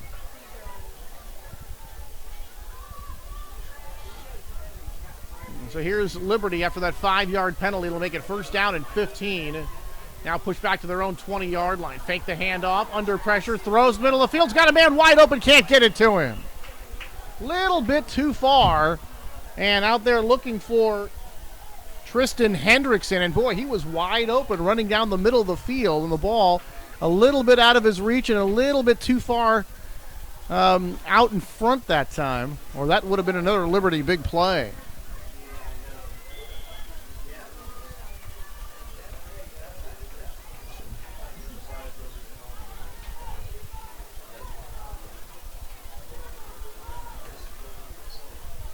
And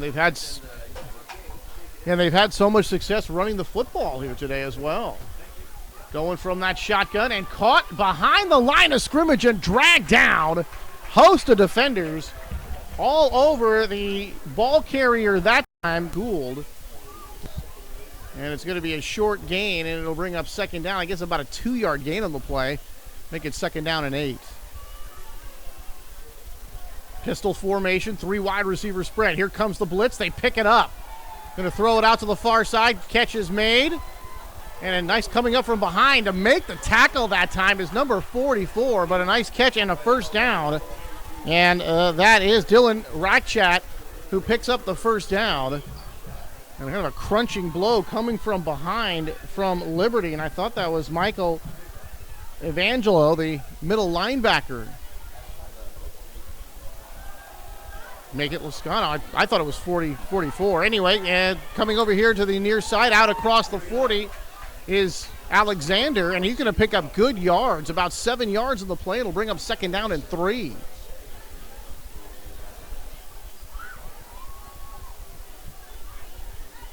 Clock continues to run. 10:36 and showing. Second down from the Liberty 40. Back to pass, throws, far side. He's got Alexander swinging out into the flat. He breaks some tackles. Alexander still on his feet down the sideline and finally pushed out of bounds. Alexander makes the big play. The clock will stop as he gets out of bounds. They had to move the chains anyway, but a chance here for Deer Valley to get right back into this game.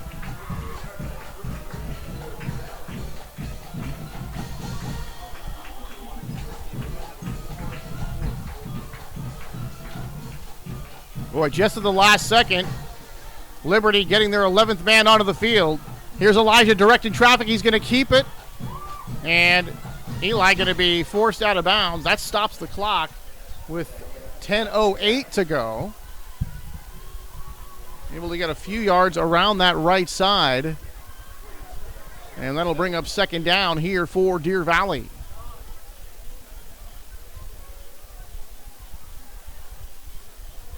So Deer Valley starting this drive at their own 40-yard line. Able to march it into Liberty territory here and see if they can't cash in. Still plenty of time left. Throws, got a man, caught, skips a tackle, into the end zone. Touchdown for Deer Valley. I'm looking at Adrian Dolo. Thank you very much, Luke. Looking at my roster, Dolo, he makes the touchdown catch. And just like that, a chance now to having to cut into this lead, making it just a 2-score game with a whole lot of time to go. Still just over 10 minutes to go in the ball game.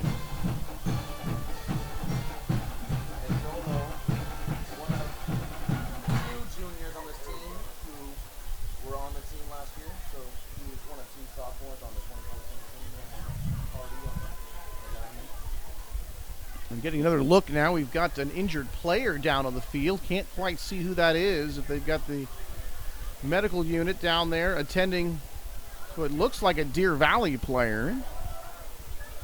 So we've got an injury timeout. You are watching us on National Prep Stars and Delta TV. Anthony Schultz along with Luke Johnson. It's been quite a football game so far. And then all of a sudden, coming into that third quarter, Luke, the Liberty Lions kind of extended their lead, got out to that 20-point lead. It was kind of looking like, well, I don't know. Looks like Deer Valley's really in the soup now, and they come back here. They get the defensive stand. They get the short field.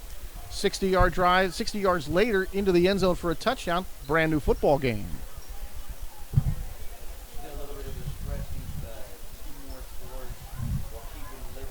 Right. Yeah.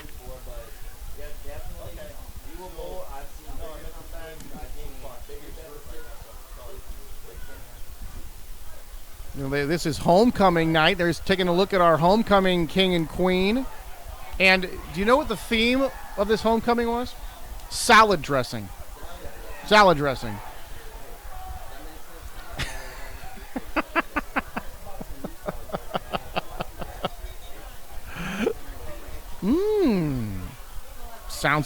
Sounds spicy yet delicious. Well, we got a fight going on. Well,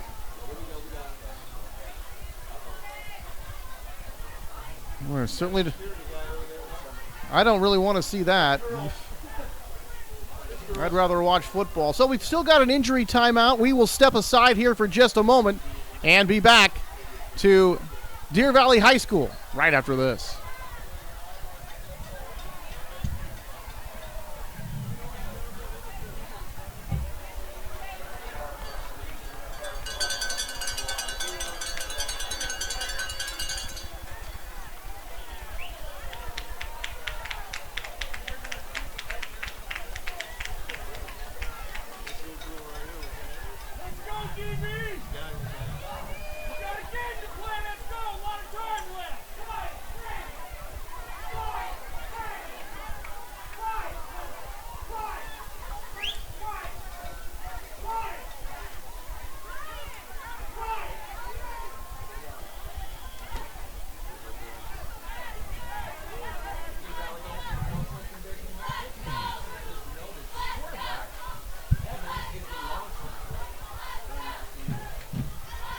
Rodriguez's kick, and he hammers this one right through.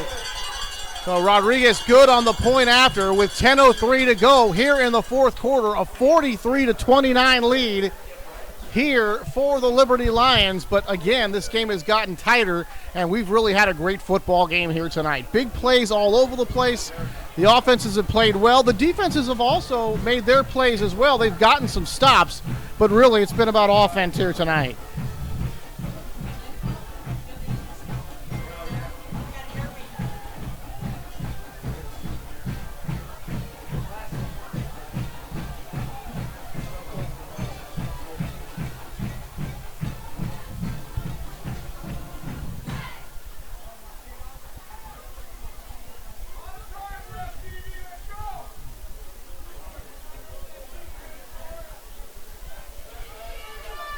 So Deer Valley getting set to kick this one off, and they will ask their defense to stop the Liberty Lions again. 10:03 to go, and Liberty, who trailed by as many as 20 points in the ball game, find themselves down by 13 here.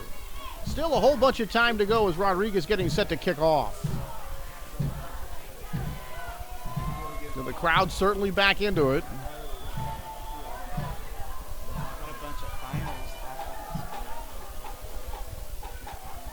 We'll take a look at the out-of-town scoreboard here in just a minute. Rodriguez with the approach, and he lets fly. And this one is going to bounce at about the goal line and go into the end zone for the automatic touchback. And now let's take a look at the out-of-town scoreboard. San Ramon ripped in Concord by De La Salle, 48-0 there. Antioch all over the Patriots in Brentwood, 53-14. That is a final.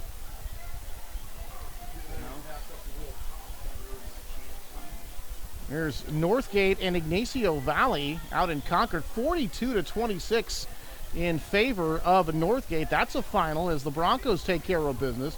Monta Vista down in Pleasanton tonight against Amador Valley, 34-12, and a final there. So the Mustangs getting a victory. So here comes Hafner now back on offense for Liberty, operating from the 20-yard line here in the fourth quarter. And now whistles stop play before this one gets started. And it's going to be illegal procedure against the offense, and that'll back up the Lions 5 yards.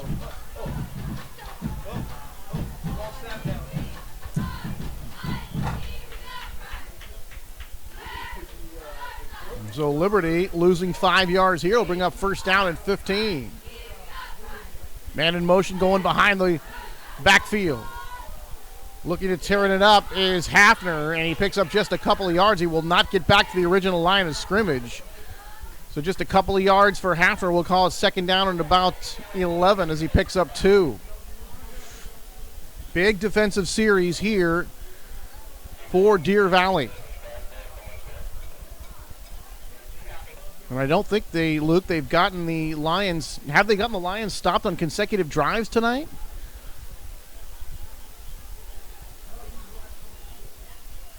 Handoff. There's a hole on the left side and a nice tackle there, preventing the first down. Trying to see who made that stop. It was Condon on the carry. He picks up several yards. He's going to be very close to a first down, leave him just about a yard or two short. So he picks up 10 yards on the play, but whoever made that tackle not only saved a first down, but may have saved a touchdown as well. Condon really had a head of steam that time. Good-looking hole on the right side of the offensive line, and Condon able to exploit it, making this a very makeable third down situation. Third down and about 1 from their own 29-yard line. Deer Valley showing blitz, nearly jumping off sides. Did they? I think they did, and that will give them a first down. Illegal procedure against the offense. So hold everything. That'll back up the Lions, their second such penalty on this series.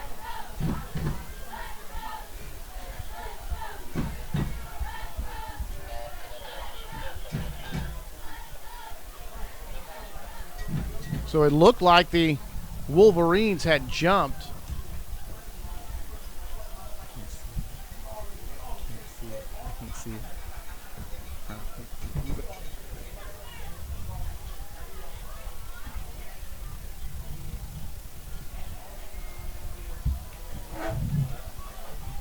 All right, Hafner now.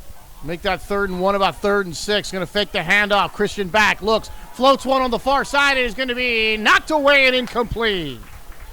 Good looking defensive play that time. And playing that one very nicely was Telvin Haynes, number 17, to make the play. And that'll bring up 4th down. And how about that? Second consecutive time they've gotten Liberty stopped. And I think pretty much that was the first time all night they've gotten stopped on back-to-back drives. In any event, the Lions will have to kick this one away.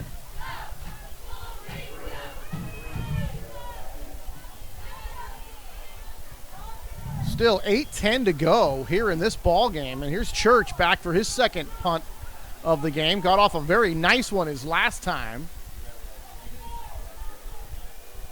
Yeah, Green waiting at about his 34-yard line. Here's Church's kick.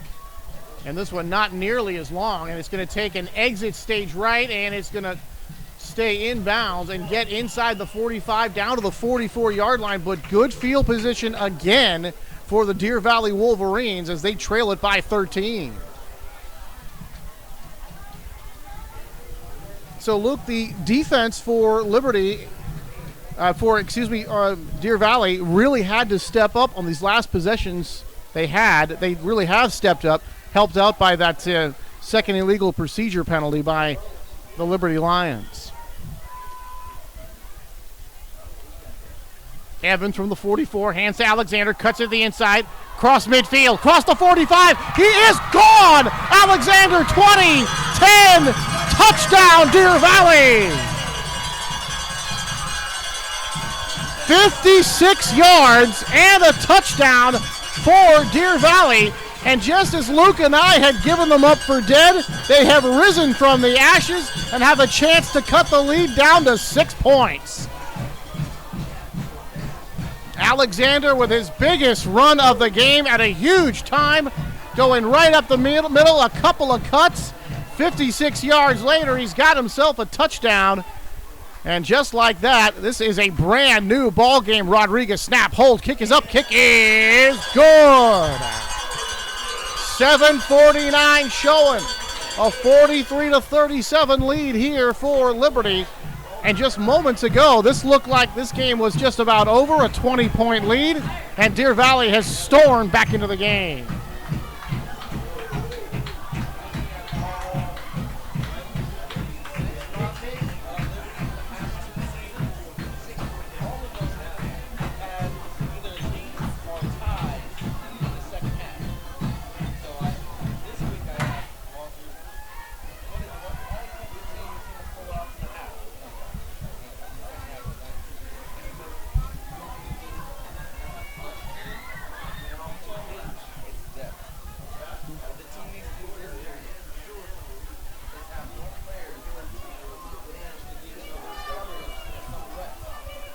All right. Well, that has been a problem. Remember we talked about they graduated all those seniors from last year, 18 of them to be exact. A lot of starters and a lot of backups. And the offensive and defensive line, those guys go both ways, playing a lot of snaps, Luke. You get late into a ball game, they started getting tired, and that very well could have been a very tired play on that last one as Alexander burned them for the 50-plus touchdown run. Rodriguez's kick slams this one away. This guy's not getting tired. He just keeps kicking these balls in and out of the end zone. So Liberty will start at their own 20-yard line. Boy, you know, if I was keeping count, that's got to be close to 7 or 8 by now. All yours, my friend.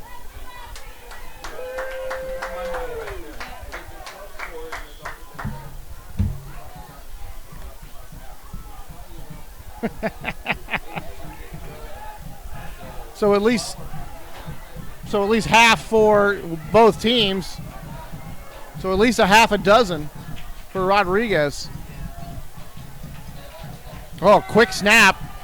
Hafner able to save that one. The tackle's made after a couple of yard gain for Hawkins. Getting up off the pile. And a very feisty defense right now.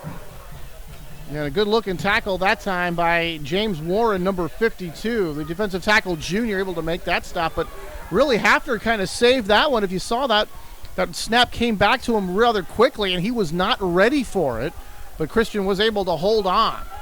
They pick up just a yard on the play. It'll bring up 2nd down and 9. Wolverines showing blitz. They don't come with it. Hafner rolling out, fires downfield, and he's got a man complete out about the across the 40 to about the 42-yard line, and they're going to say that is a good catch. And on that reception, Tristan Hendrickson, and this is going to be a 1st down all the way out to the 42. They're going to say it's a good catch. They are marking this ball, and the Liberty Lions come up with a huge play in this game as they move the chains.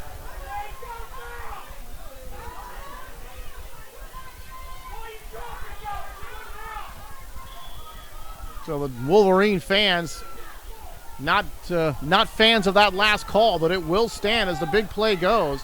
Hafner right up the middle, and Christian going to be dragged down as he crosses midfield. Gets to about the 46-yard line of Deer Valley, and that'll be another 1st down, stopping the clock momentarily here with 7:02, and now they start to run it. So 1st down and 10 here at the Deer Valley 46. The defense has got to get a stop here.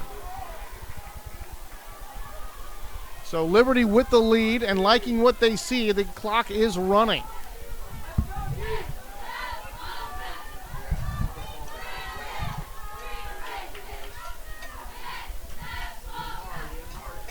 Fakes the handoff. Hafner up the middle, cross the 40, and Hafner gets down to about the 37-yard line. And that's going to be close to another 1st down.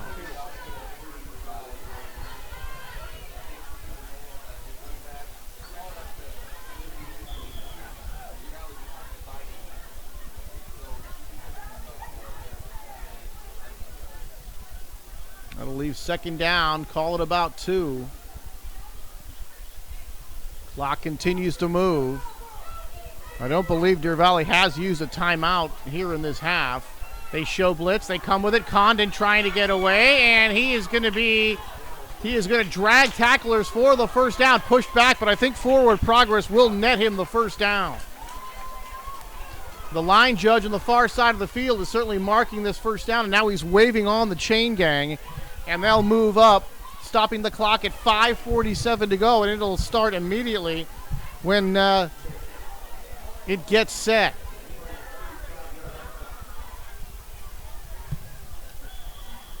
So a very important drive here for Liberty, able to grind out some yards and keep this clock moving, and just really right now, Luke, just trying to play keep away from the Deer Valley offense. 1st down to 10, man in motion coming to the near side. Here's Christian, he fakes it, and then he's going to take it, and he's going to get maybe a half a yard at the most. We'll call it 2nd down and 10.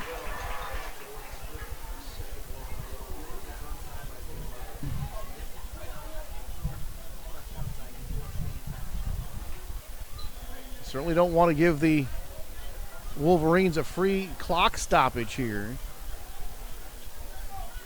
Clock continues to roll as we roll under 5 minutes to go in this game. A 6-point game in favor of Liberty, 43-37. On opening night here in BVAL play. Hafner back, rolling to his right, now stops under some pressure, gets a block. Hafner rolling, and Hafner's going to get inside the 35, and he's going to be hit out of bounds, and it's going to be a late hit against Liberty, and that'll be another personal foul. We've seen a few of those today.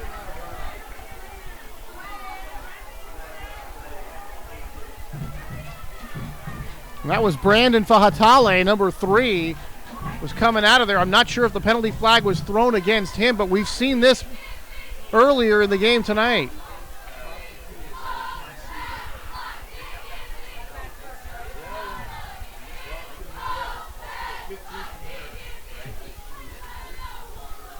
Boy, I don't see that they've thrown anybody out of the game here, but it's going to be a very costly penalty. The clock has stopped with 4:44 to go here, but boy,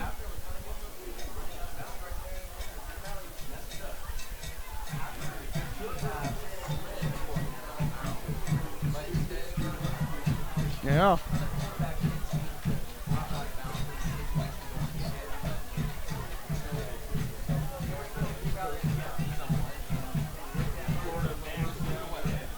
Well, this one marked now at the 15-yard line. First down and 10 for the Lions.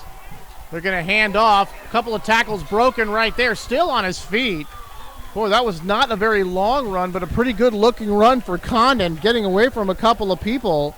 Devondre Torres, number 32, coming up to make the stop. But Condon showing some elusiveness and some power of his own. And the clock continues to roll here, 4:21 and counting.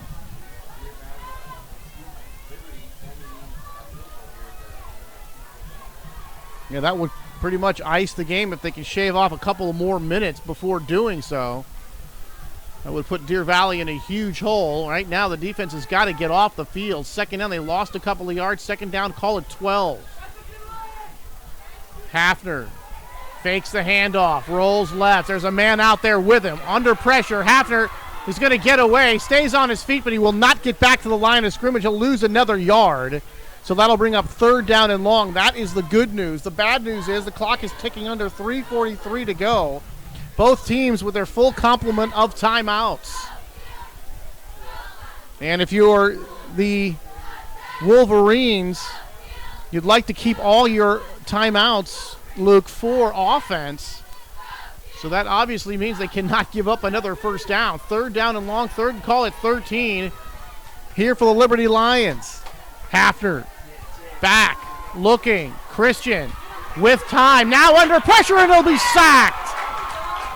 Hafner dropped by big number 32. And that is Devondre Torres, the junior. And Torres able to make the play, the senior, and he comes in and makes a huge play in picking up that sack.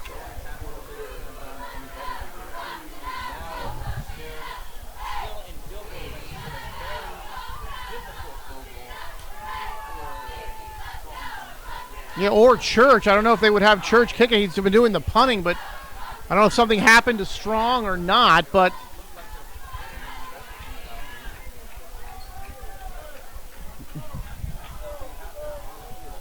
the clock is still running, and they are taking a long time to get in this next play. They're willing to maybe run it down all the way to 1 second and call timeout, and they do. Good clock management by Jeff Walters and the Liberty Lions, trying to milk every second off the clock they can. They get it all the way down to 2:21 to go.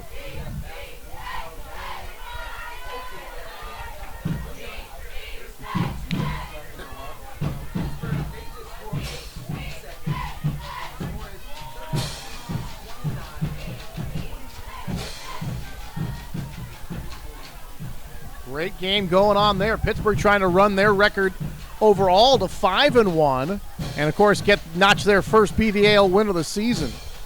So here the situation is this: it is going to be fourth down at about 17, so fourth and very long here, and it looks like they have brought, I believe that is Strong, has come onto the game here to attempt a long field goal.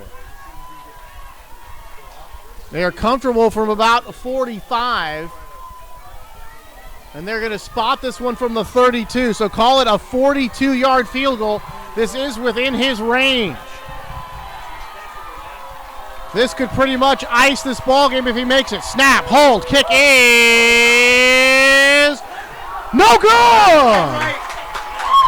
Wide to the right.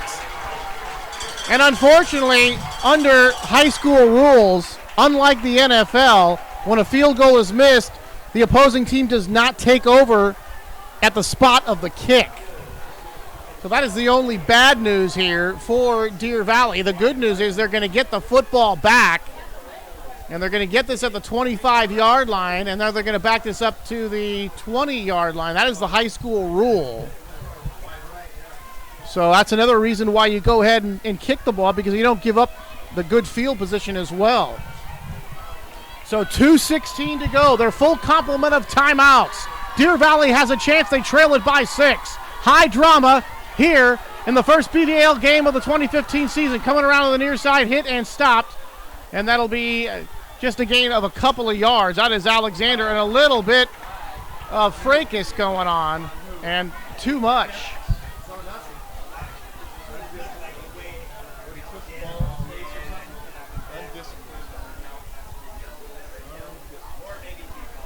Well, let's see where this one's going to go. And they're going to mark it against Liberty. Is it going to be a double foul? It is. We've seen that 3 times tonight after the play, so the play will stand. It's going to be a gain, a minimal gain at best, but very fortunate for Deer Valley that this one didn't go against them, only against them here to back them up. So really a situation here, Luke, where you got to keep your cool right now, and you got to keep your focus on the task at hand, and for Deer Valley, that's moving the football down the field. They got a chance to win this game on the final drive. All right, here's Evans. They're in that pistol formation. Pair of wide receivers split to the far side. Evans back, looking with time. Now he's being chased, forced to his right. Throws for the sideline, nobody home, and it's incomplete. The line of scrimmage did a great job in holding out the defense, but nobody could get open. So a nice job in the secondary by the coverage people of Liberty. And finally, Eli ran out of time, and that'll bring up third down. Third down and call it 9. And I'd have to say, with just 2 minutes to go, even with those timeouts, I would have to think this is going to be 4-down territory, but we'll see.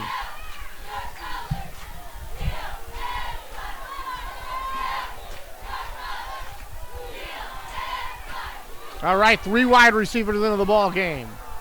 Evans back. He's going to swing it to his back coming out of the backfield. Can he break a tackle? Breaks one. Gets to the line of scrimmage. Breaks another tackle. And Alexander going to be out of bounds. Couple of yards shy of the first down. Great looking play by Alexander. It looked like he was going to get caught at the line of scrimmage, able to skip through a tackle. You talked about that great spin move, able to use one there. It'll be a very makeable situation here on 4th down. And obviously now you're going to have to go for it. Going to leave them about 2 yards short. Minute 48 to go.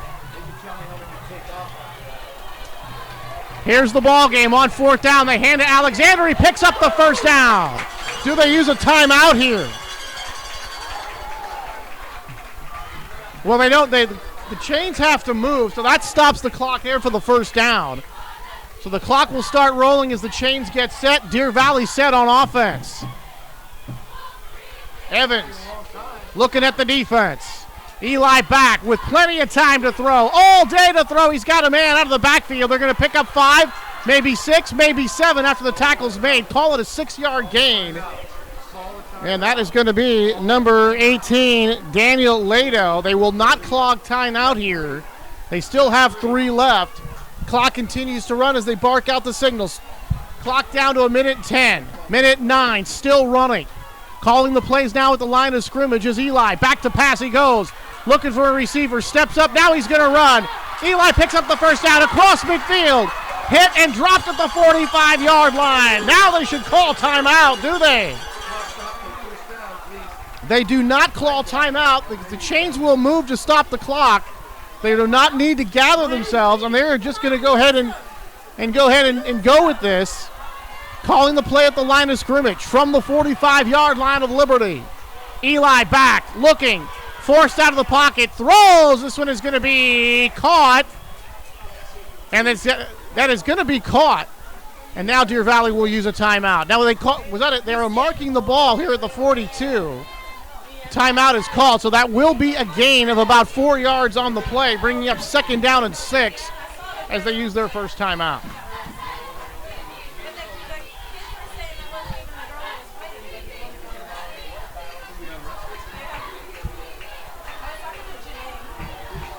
So Pittsburgh 5-1 and 1-0 in the BVAL. So congratulations to the Pirates, and we will see them on Delta TV later on in the season.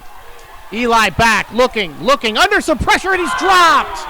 And who got there? Big number 57, and that is Faison Lamarquette, and he makes the play. Defensive tackle, 6 foot, 240 pounds. We called his name once before. He gets the big stop right there. And now the clock is stopped with 32.7 to go as Deer Valley forced to use another timeout. But really, what a great play that time by the Liberty defense as Faison comes up and gets the sack. And boy, that really is a big blow to the Deer Valley cause.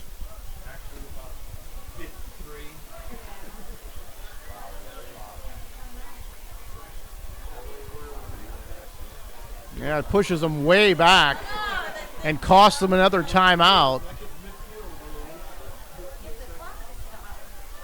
But what a great ball game this has turned out to be. We had some back and forth action.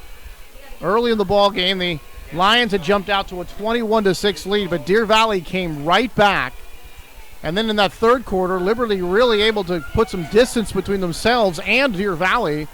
But then the Wolverines battled back, cut the lead to 6.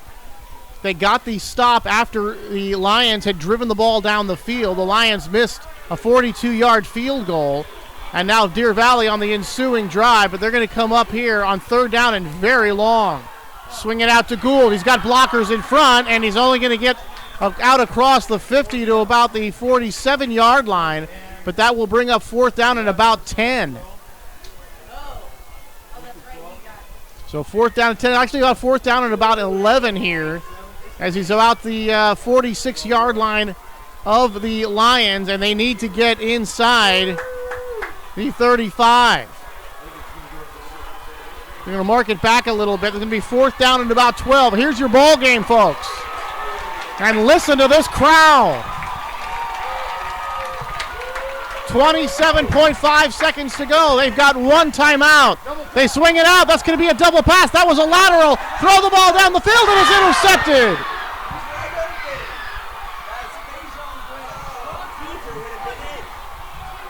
Faison Graham makes the pick, and that will wrap it up. Just one timeout left for Deer Valley, and with 16 seconds to go, it'll be victory formation for the Liberty Lions.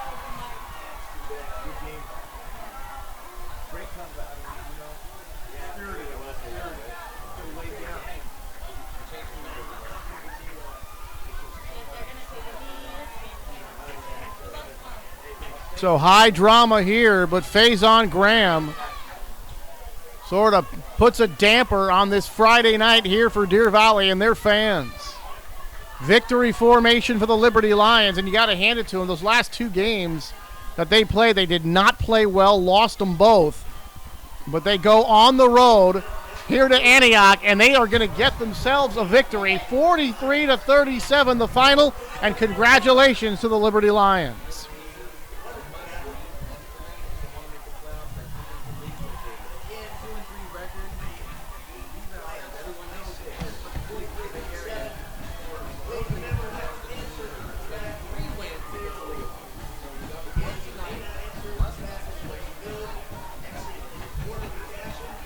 So Liberty able to get the victory here. We'll step aside and come back for a final word right after this.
Up for an interview?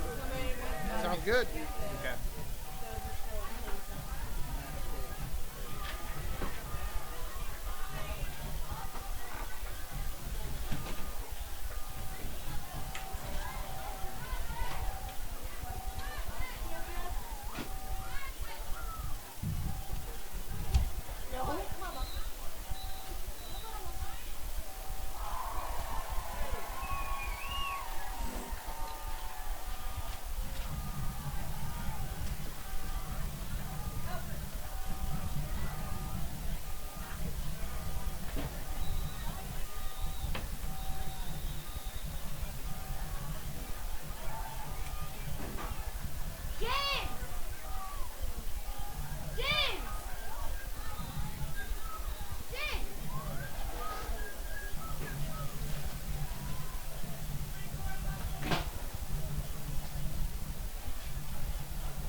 Can we get a little more slack on that guy?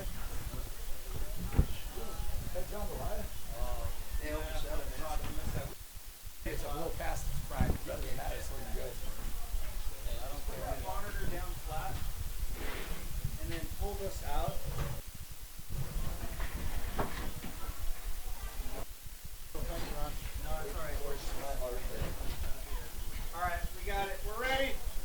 All right.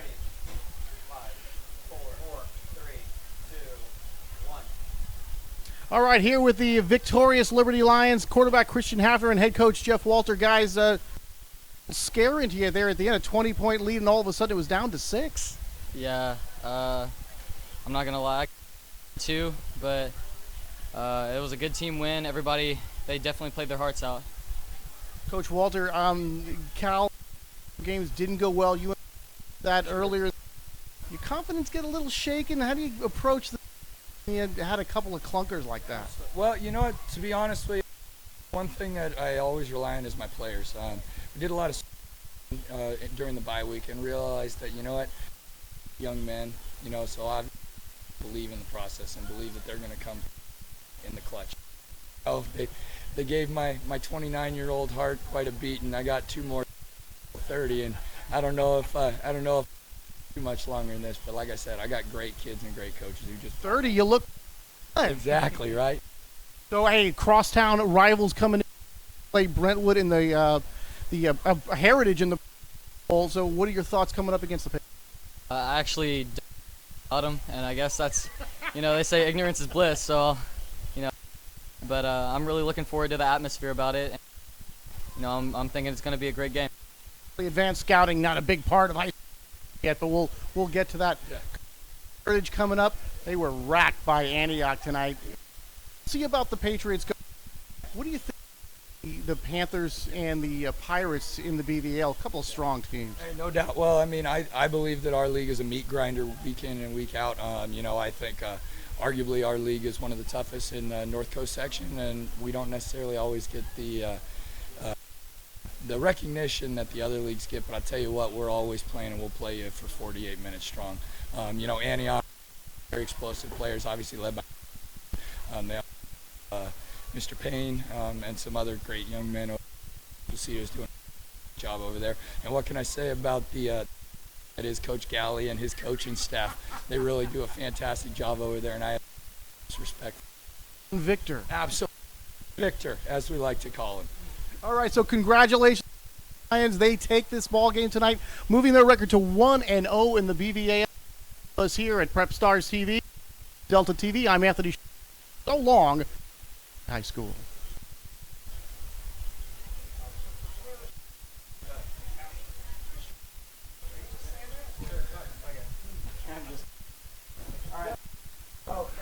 Good job, man.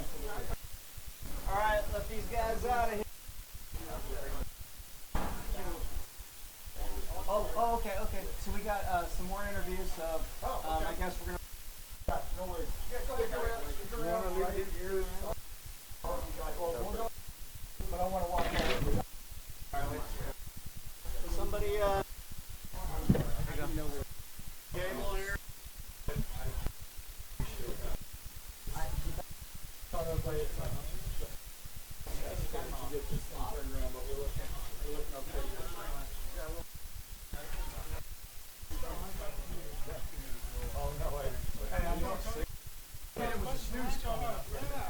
He's all right, right?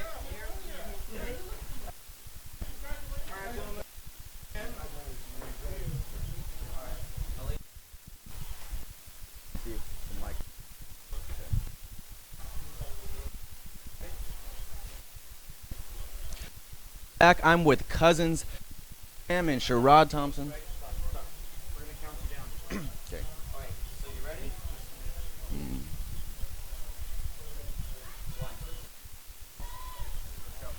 Welcome to Prep Stars. I'm with Cousins, Sam and Sherrod. Sherrod, first game back in about 10 months. I want to know, how did you feel out there?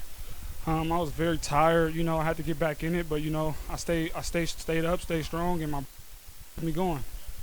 Bejan, you made a game-saving interception. It looked like Valley was trying to come back. They scored 14 unanswered with just seconds remaining to intercept the ball with a 6-point.